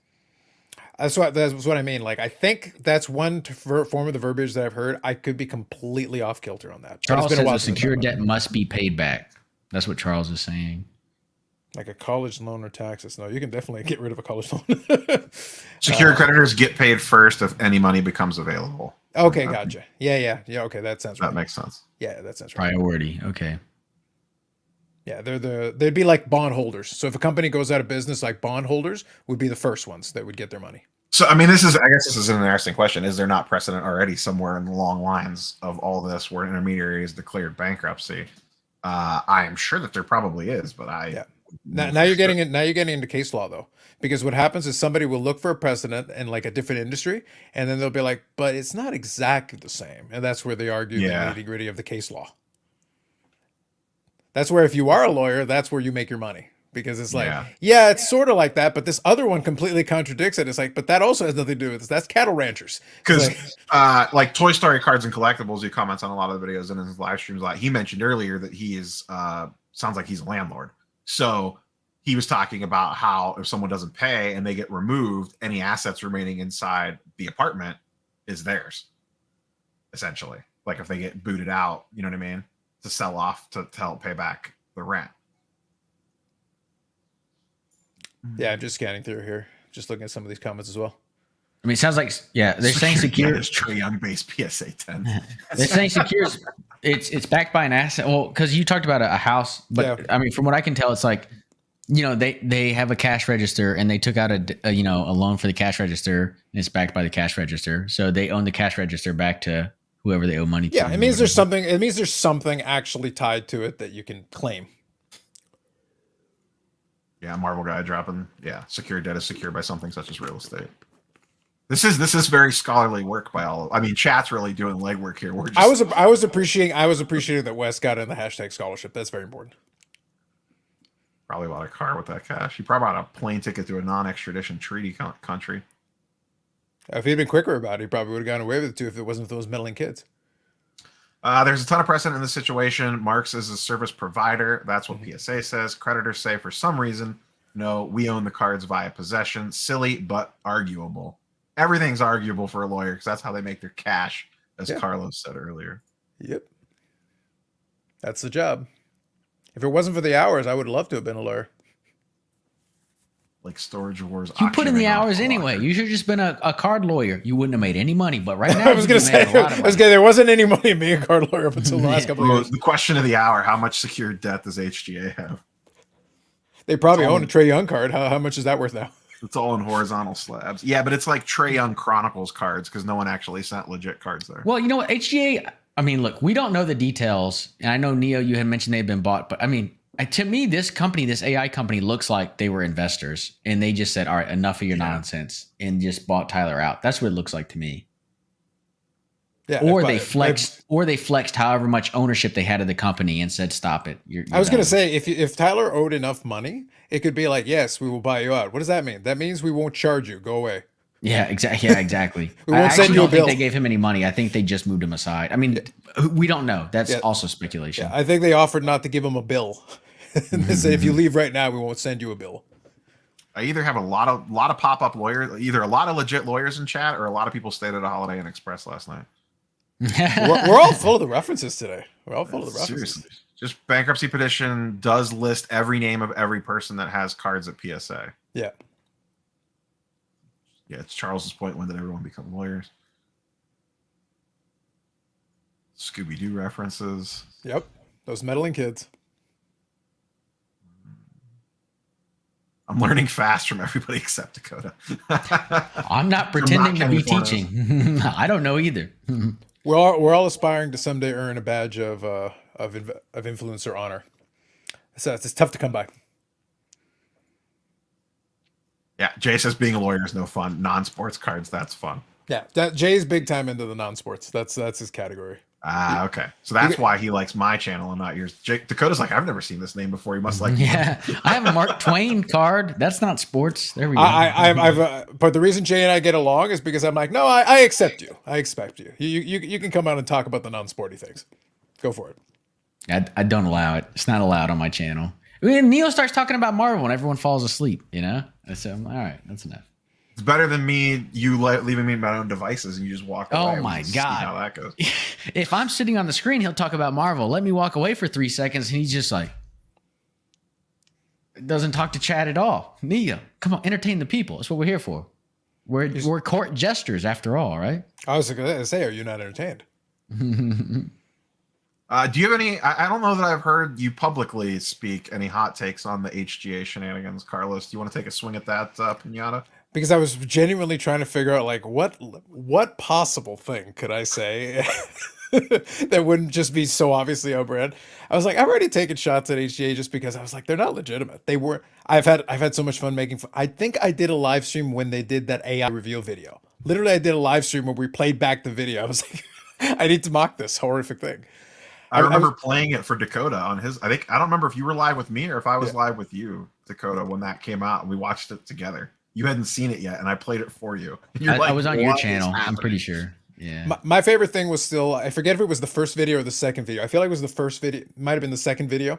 I like the little clip the clip art of the delivery guy that is holding an Amazon package, and that's supposed to represent them shipping out the HGA thing. It's like, what is Amazon fulfilling it? Like, what are we doing here? And I was like, guys, you really couldn't airbrush. You've got artists on staff. You couldn't airbrush out the Amazon logo off the box or something. Do they though? I thought they just stole all their art from Adobe. That might have been the problem. Maybe they should have stolen an empty box, piece of clip art, and stuck it on top.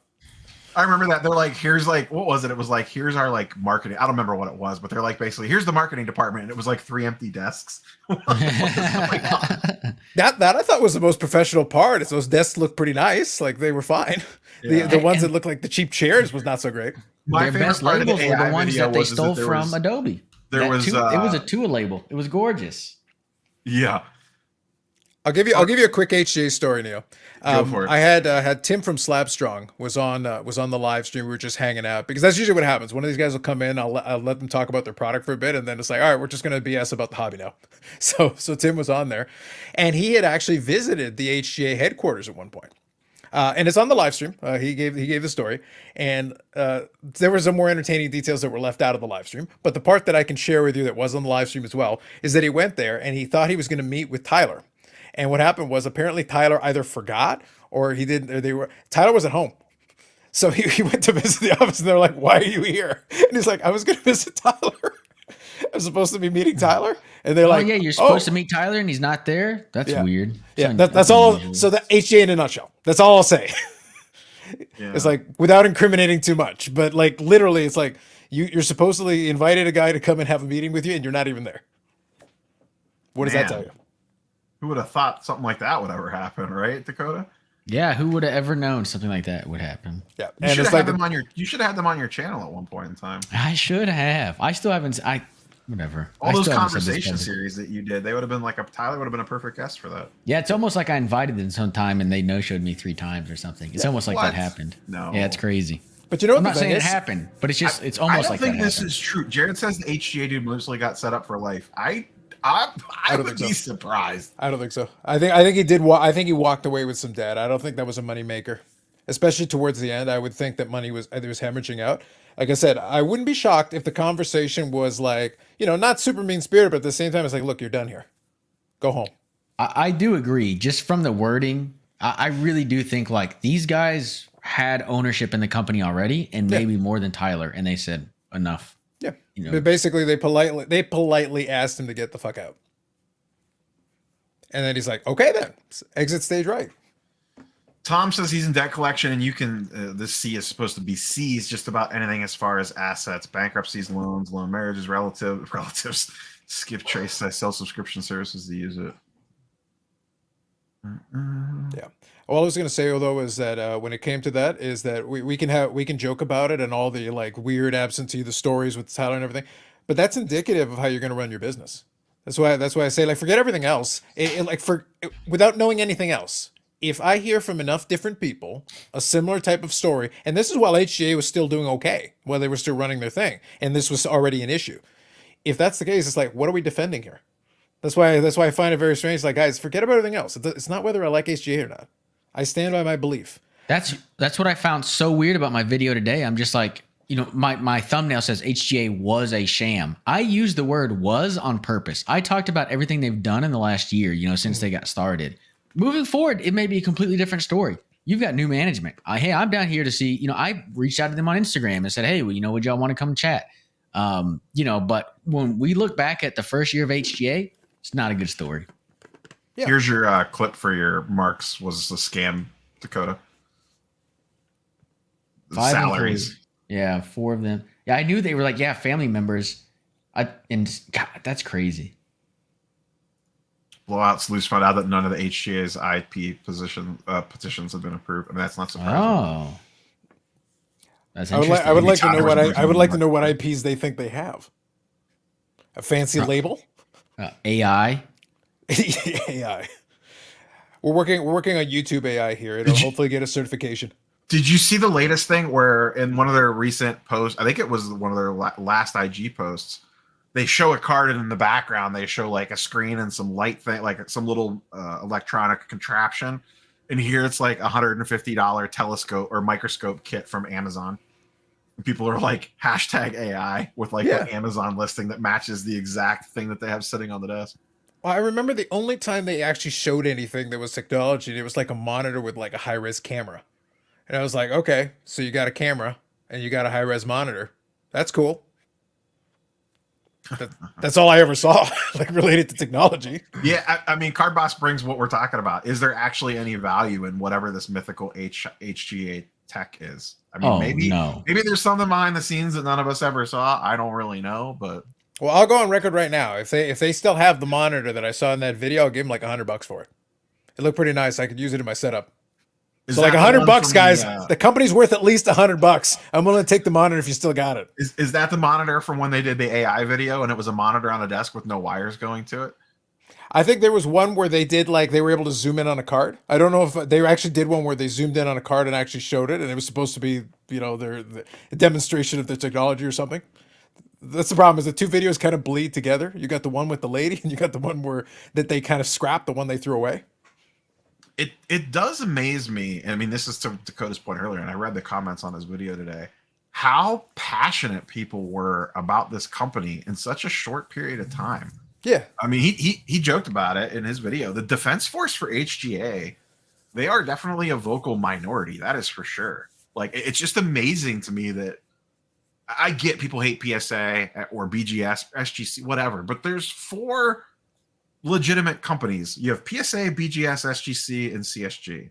So if you can't stand the guts of one, which I completely get, that's your opinion, there's still 3 other very legitimate choices that aren't a fly-by-night. So I just don't understand the loyalty to run to them of all places. That's the reason why. That's the reason why my thought process was, and I might have to do that as a video, just talking about. It's not the state of the graders. It's like, just guys, there's multiple options. There are four legitimate options to different degrees. But if you legitimately just hate PSA that much, cool. SGC. Peter seems like a nice enough guy. Like, go there. Like, it's like I provide you an alternative. You don't like that one? Okay, you're a Beckett, fundamentalist from back in the day. Cool. They have a grading service.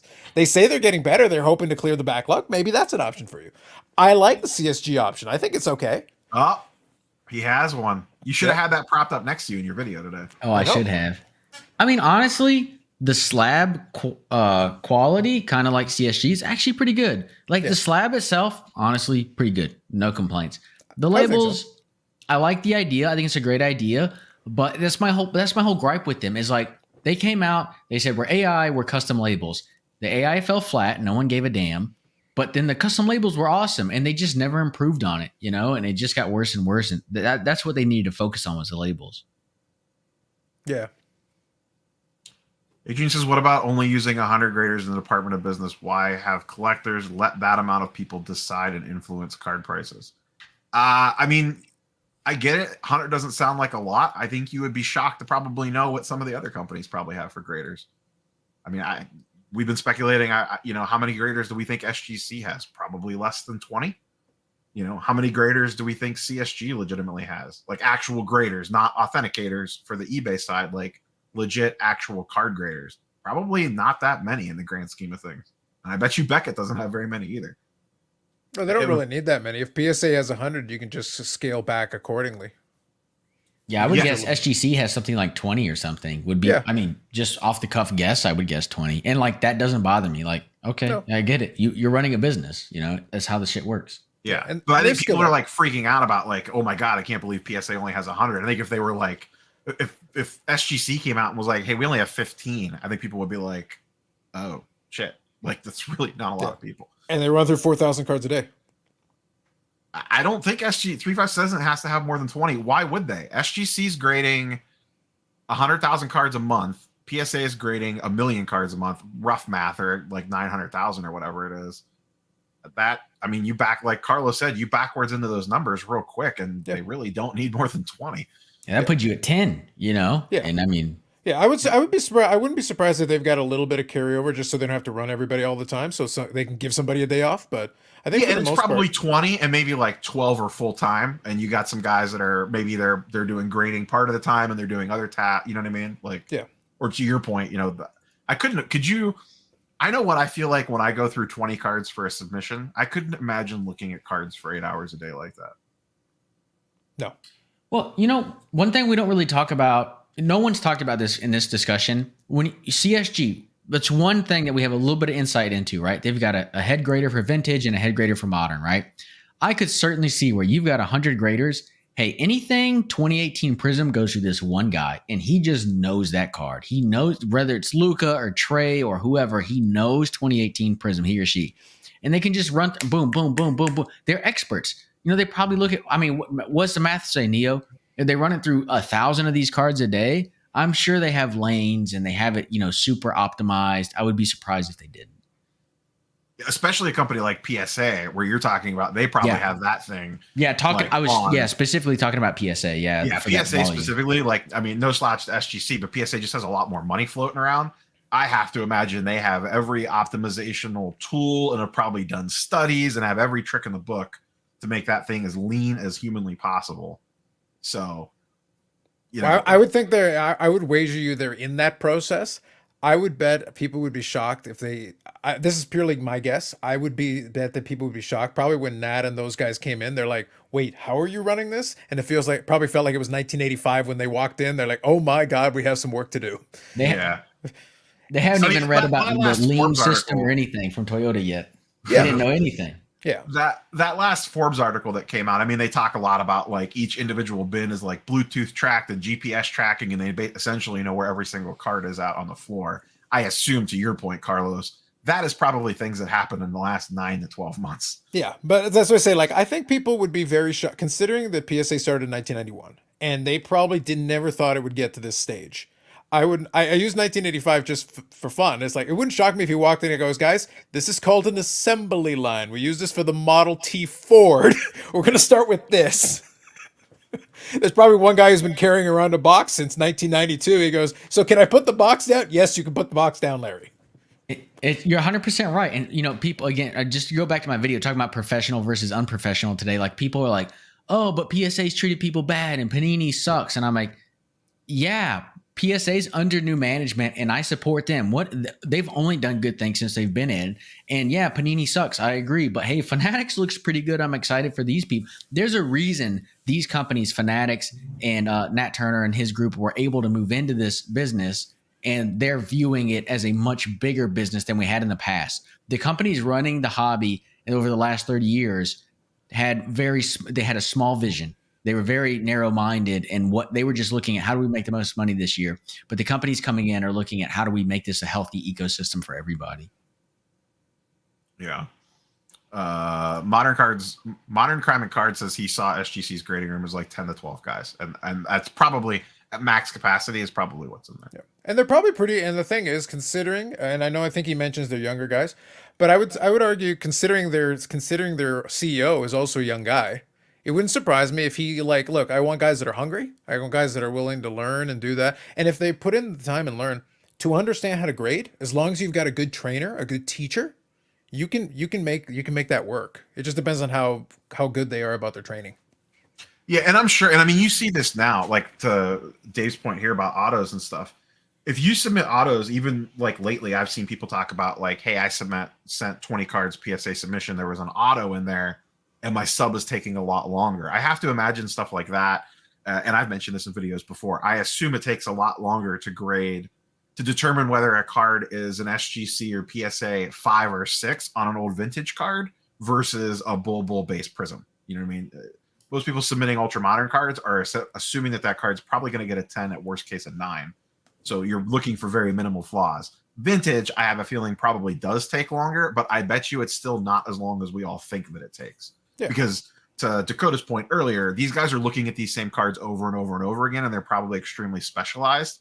If all you're doing is grading vintage, your eye probably becomes trained for that stuff very quickly, staring at those cards all day long. That's why they'll be the specialist. All the companies that have any track record, SGC is a 20-year company. They're not new to this. So there's a couple of guys that are probably long tenured who probably get, if a T206 Honus Wagner walks through the door, it's not the guy who started 6 months ago who's going to get to see it. It's the vintage guy who's probably been at it 15, 20 years, who's seen a lot of them. They probably have some understanding. Yeah. Who's trustworthy in vintage autos? I think the only two that actually would authenticate that would be PSA and BGS. Someone can correct me if I'm wrong. SGC will only do pack pulled stuff, and I think CSG is the same. Yeah, and trustworthy is all relative, because almost all the autograph guys that have talked about it, they basically say that what they're using is experience, and basically they'll get a repository of autographs, especially for some of the famous players. It's just research for them. They're trying to look for patterns. It's not a science. It's an art form. Paul says PSA has done nothing but good since Nat took over, and you know what that means, Carlos. I like that he put it all in capital letters. Yeah, Paul making a point. He has to type in all caps. It transmits through dial-up better. It gets the anger across. He needs to convey it. I always appreciate that Paul's right on the edge of anger at all times. What happens if Fanatics does worse than Panini? We're all screwed then. Speak for yourself, sir. The content will be glorious. The salt will inherit the earth, and I'm here for it. Vintage Fanatics to the moon, are screwed too. They have a lot of investors and a lot of money tied up in their success. So, oh yeah, that's true. JSA will authenticate, but you're not getting it slabbed. JSA right. sets up at some of my local shows every once in a while. Wild shit, man. Carlos and I always joke back and forth that the content gods come and giveth, and boy, they have given this week. It's been good. But that's why I said earlier, it's like, to your point, yes, a lot of folks in the market would be screwed. I 100% agree. But if you're looking at it from a long-term perspective, it's like, guys, you can do whatever. If they screw up the next 50 releases and completely torpedo the modern market, that would suck, because I do like new cards. I like both. I like vintage and I like new, because new is dynamic. Vintage is what it is. All you can do is learn more about it, but it's not going to change. New is, always the possibility of something interesting with new. So that's why I like both. There's always a possibility of something different than maybe I haven't seen before. Yeah. Do I want to poke this bear or not? Carlos, what's your I know you've done 2 videos on this already, and I linked to them. Yep. What's your, do you have any new or hot takes on the whole WWE Prism stuff that you want to toss out there? It doesn't have to be like a 10-minute diatribe, but anything you want. Well, I think with 2 videos, most of the main stuff has been covered. Although I already said, like, you know, it might be over by May. Revolution doesn't quite light the fire quite the same degree. I do like that they've at least figured out what the next series is going to be. I think I'm taking time to look at it and think about it. I stand by everything I said. There's stuff that's shill bid. There's stuff that's legitimate. I don't think the gap between Chrome and Prism is justifiable. I did see a lot of the comments, like on your video as well, and a lot of the other ones.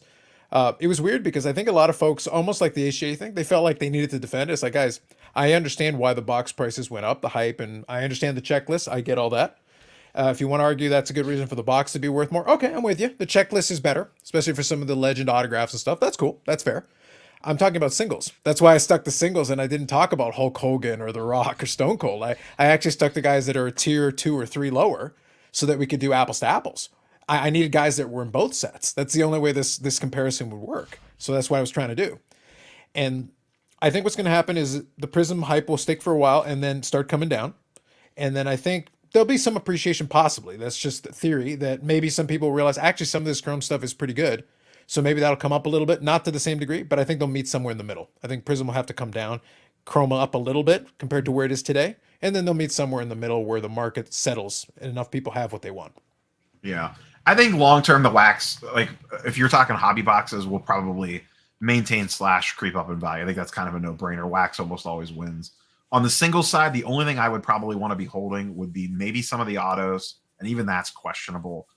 I think the gold prisms are a market unto themselves, and those are always going to go crazy. And I think the color blasts probably perform relatively well, just given their latest history in the hobby. Not 11K John Cena well, but I think that those cards will see strong prices in the secondary market for a long time to come.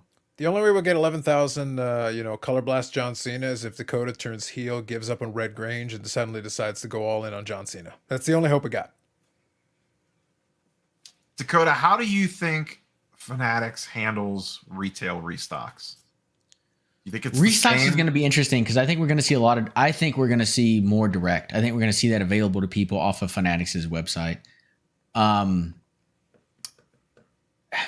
I think that if we talk about still having stuff at Target or Walmart or whatever, I think they're going to have tiers. You know, when I go to my local Target now, I see Topps there. I see Pokemon there. You know, you can find it. The low tier stuff, I think they're going to print to the moon.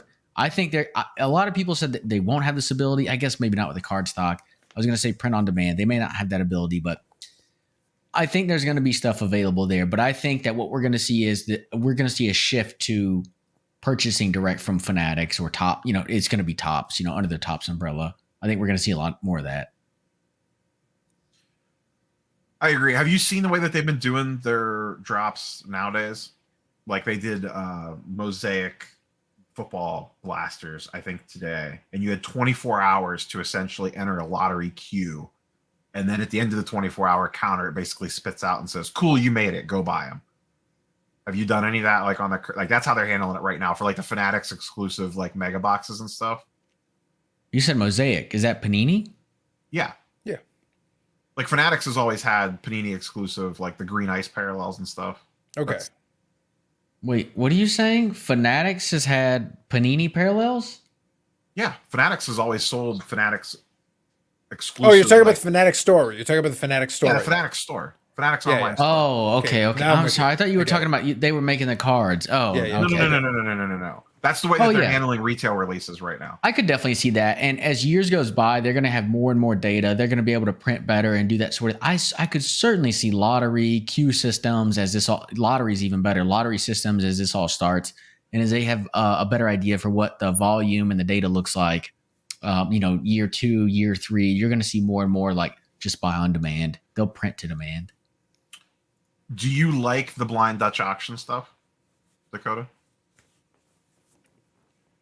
I don't really have an opinion. I mean, all that stuff is just so far out of my range and what I look at. I really don't have an opinion on it. How they sell hobby boxes to people who want to pay $2,000, $10,000 on hobby boxes, I really don't care. I mean, you say it's out of your range, but like the recent Jackass release was $100 a box. Like that's not like those cleared at $100 a box. I mean, if you're going to do something and it's not going to be a set price, which I do not blame them for doing some sort of dynamic pricing. Blind Dutch auction, it makes sense to me. I have no issue with that. What non-sports card product would come out that you would be interested in? Like, what is it could be a movie, it could be pop culture, it could be a band, it could be whatever. What is a non-sports card product that if Zero Cool came out with a set that you'd be like, ah, shit, boys, we're ripping some of these. And you can't say Pokemon because that already Tool. You would have to know what that is, Carlos.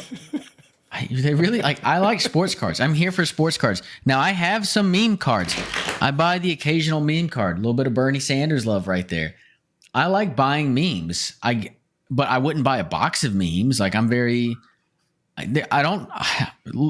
legitimately, I don't think they could come up with something. So there's no TV show or anything that you like, a movie franchise? Certainly not V cards. The only thing I could think of is if they bought the rights to Dragon Ball Z cards, I would have the smallest interest you could imagine. It would have to be so affordable and they would have to look cool as hell.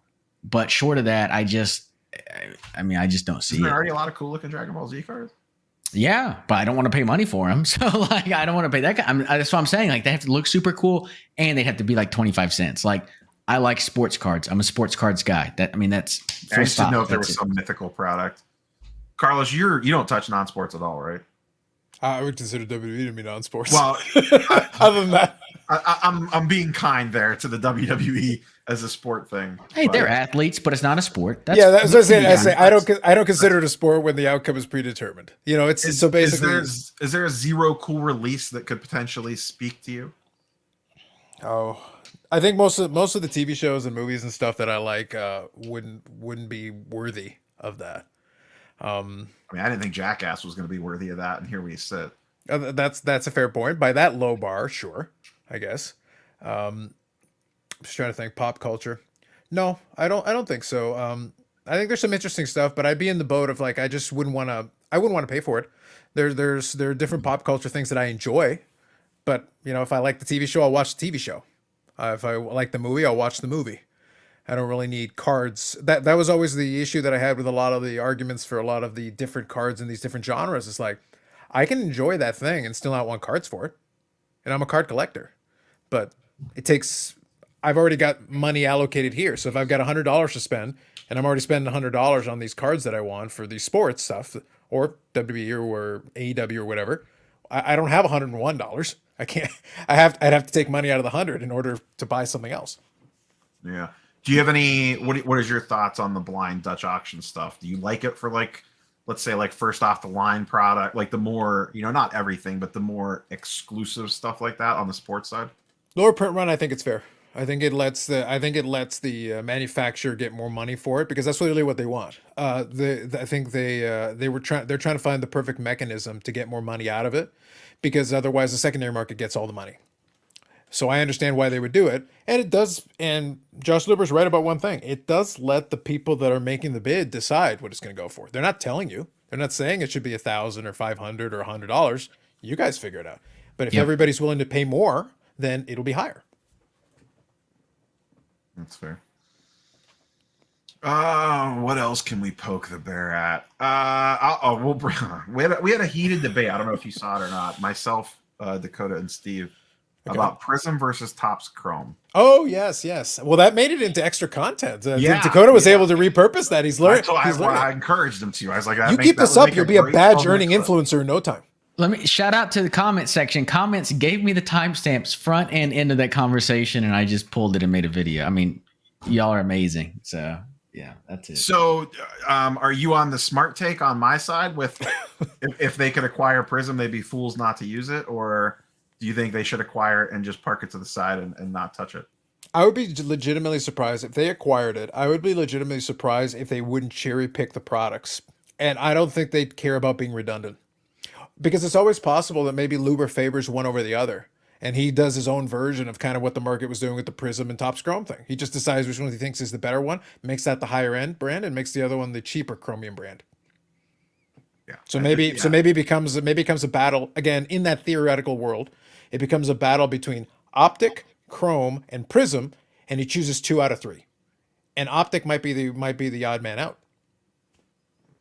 And given what they want to do with the hobby and the amount of sets that they need to fill, they could run out all 3 or 4. You know what I mean? I think there's plenty of space. Yeah, they could drop. I mean, they you could figure drop right now some Panini has Prism, Select, and Optic, and Select would fall into that Chromium category. Yeah. So at that point, in that theory, you'd have 4 Chromium cards. So now you'd be sitting there like, that's a lot of Chromium sets. It would, and we're not even talking about finest.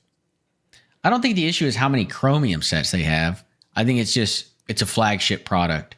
Well, you know, the more I thought about it, because it's not something I've given that much thought to, the more I thought about it later, I was like, I could definitely see them taking Prism and making it a hobby exclusive, like you had said, Neo, making a higher end kind of version or something with limited print runs. And that is appealing, but that's still not a flagship. That is them changing the nature of the product. But I definitely could see that. Yeah. They better keep Optic around. I need that Rated Rookie logo. Well, the thing is, if you wanted to keep the Rated Rookie logo, so this would maybe be a way to get around it, you can still do Donruss. Because if you got that license, you could... The Optic works really well within the Panini lineup because it gives you a Chrome version of a Rated Rookie. But if you just want a Rated Rookie, and this is where Fanatics should be like, hey guys, so we're going to print a ton of Donruss. Just so you know, it will be readily available. Topps Flagship will be readily available, and Donruss will be readily available. You have at it, kids. Yeah, and you can have your Rated Rookies, and there you are. Enjoy. Yeah. The sports card dad. Boy, Dustin, you picked a real bad week to go on vacation without access to a YouTube channel, sir. Every week's a good week now. Come on. These days with a phone, like, there's really no excuse. You're telling me you can't be over in the beach in Puerto Rico going, oh, ho, ha, ha, hee, hee. He could do that. I wonder what it is to upload a video to YouTube on Puerto Rican internet. It's probably like $80,000 a minute. It's tough. Who knows, man? Yeah, Dustin, you picked a very you have a lot. You have about 75 videos to make when you come home, sir. I got a few more minutes, Neo, but one above that from AP Sports Cards. I think to me this is the best question in the hobby right now. He says fewer products but higher print runs, or more products but less printed per product, which is kind of what Panini's doing now. My take on this would be, why not both? To Carlos's point that he just talked about, you take a handful of products, Donruss, Topps paper, whatever else you want to throw in there, print them to the moon. To your point, Dakota, take something like Prism and say, this is like old Select. It's a hobby shop exclusive. You're only going to be able to buy hobby boxes of it. This is how much that we're making. Here it is. Plus, you still have your Topps Dynasty, Flawless, NT, whatever that stuff ends up being. You have Topps Chrome that probably falls somewhere between those two, and then whatever else you want to sprinkle in. I don't think it has to be all one way or all another way. Well, I don't think... To me, the answer is clear. It's fewer products, but higher print runs, right? Panini right now is printing everything into the ground, and you've got 35 sets a year. I think if they cut it down to 15 sets and just continue to print whatever they want to print, with high-end sets getting limited print runs, low-end sets getting, printed to the moon, I think that would be much better for the hobby long-term because it creates less. Believe it or not, choice is not a great thing. The hobby has too much choice right now with rookie cards and things like that. And so it leaves people to where they're like, well, I don't want that card. I don't want those 85 sets. I want this one specific set.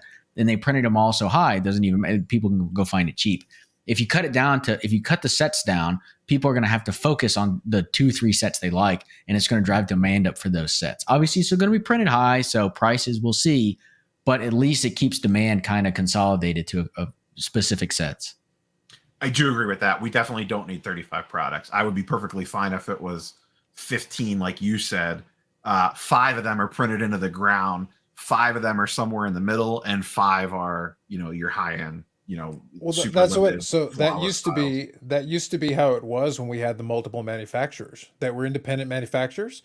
You couldn't print 30 because it would. But actually, if you added up all the manufacturers, you'd have in the high 20s and the 30s. But you had 3 different ones. So like Pinnacle was taking its stab at it. Donruss Playoff was doing its own thing, kind of as almost a separate thing. Topps was doing its own thing. Upper Deck was out there. between, and even Pacific was out there. So between all these different manufacturers, if you added it all up, you had that, and they all had low end, middle tier, and higher end stuff for themselves. Yep. All right, gentlemen, I have to bounce. Neo, thank you for having me on. Carlos, always a pleasure. Chat, you were amazing. Not a problem. I'm actually probably going to wrap up here too. I did not even intend to go this long, but I didn't expect court rulings to come out and send everything sideways. So, Dakota, what do you got coming out anytime? Or I assume you're going to record something about the Marx thing, or are you going to let that? No, I'm not making anything about Marx. I don't give a shit about these people. What I have is tomorrow. I have an investment video tomorrow. Basically, a mail day video tomorrow. Just guys I think that are a good play right now. Okay. Carlos, at Because I'm Carlos, what do you have anything in the hopper? Obviously, your live stream is on Friday night to compete against Dakota. And what else you got? I think I'm going to make something up between now and then, probably making fun of HGA indirectly while talking about 4 legitimate third-party graders. That sounds par for the course for you, sir. It's kind of what I need to do. It's hashtag on brand. Hashtag scholarships. Absolutely. All right, chat. Go like, subscribe to those two clowns' channels. Smash the like button on your way out the door on this one, and we will catch you guys and girls. I guess I need to go record a new video for tomorrow too. So, peace, everybody. Bye.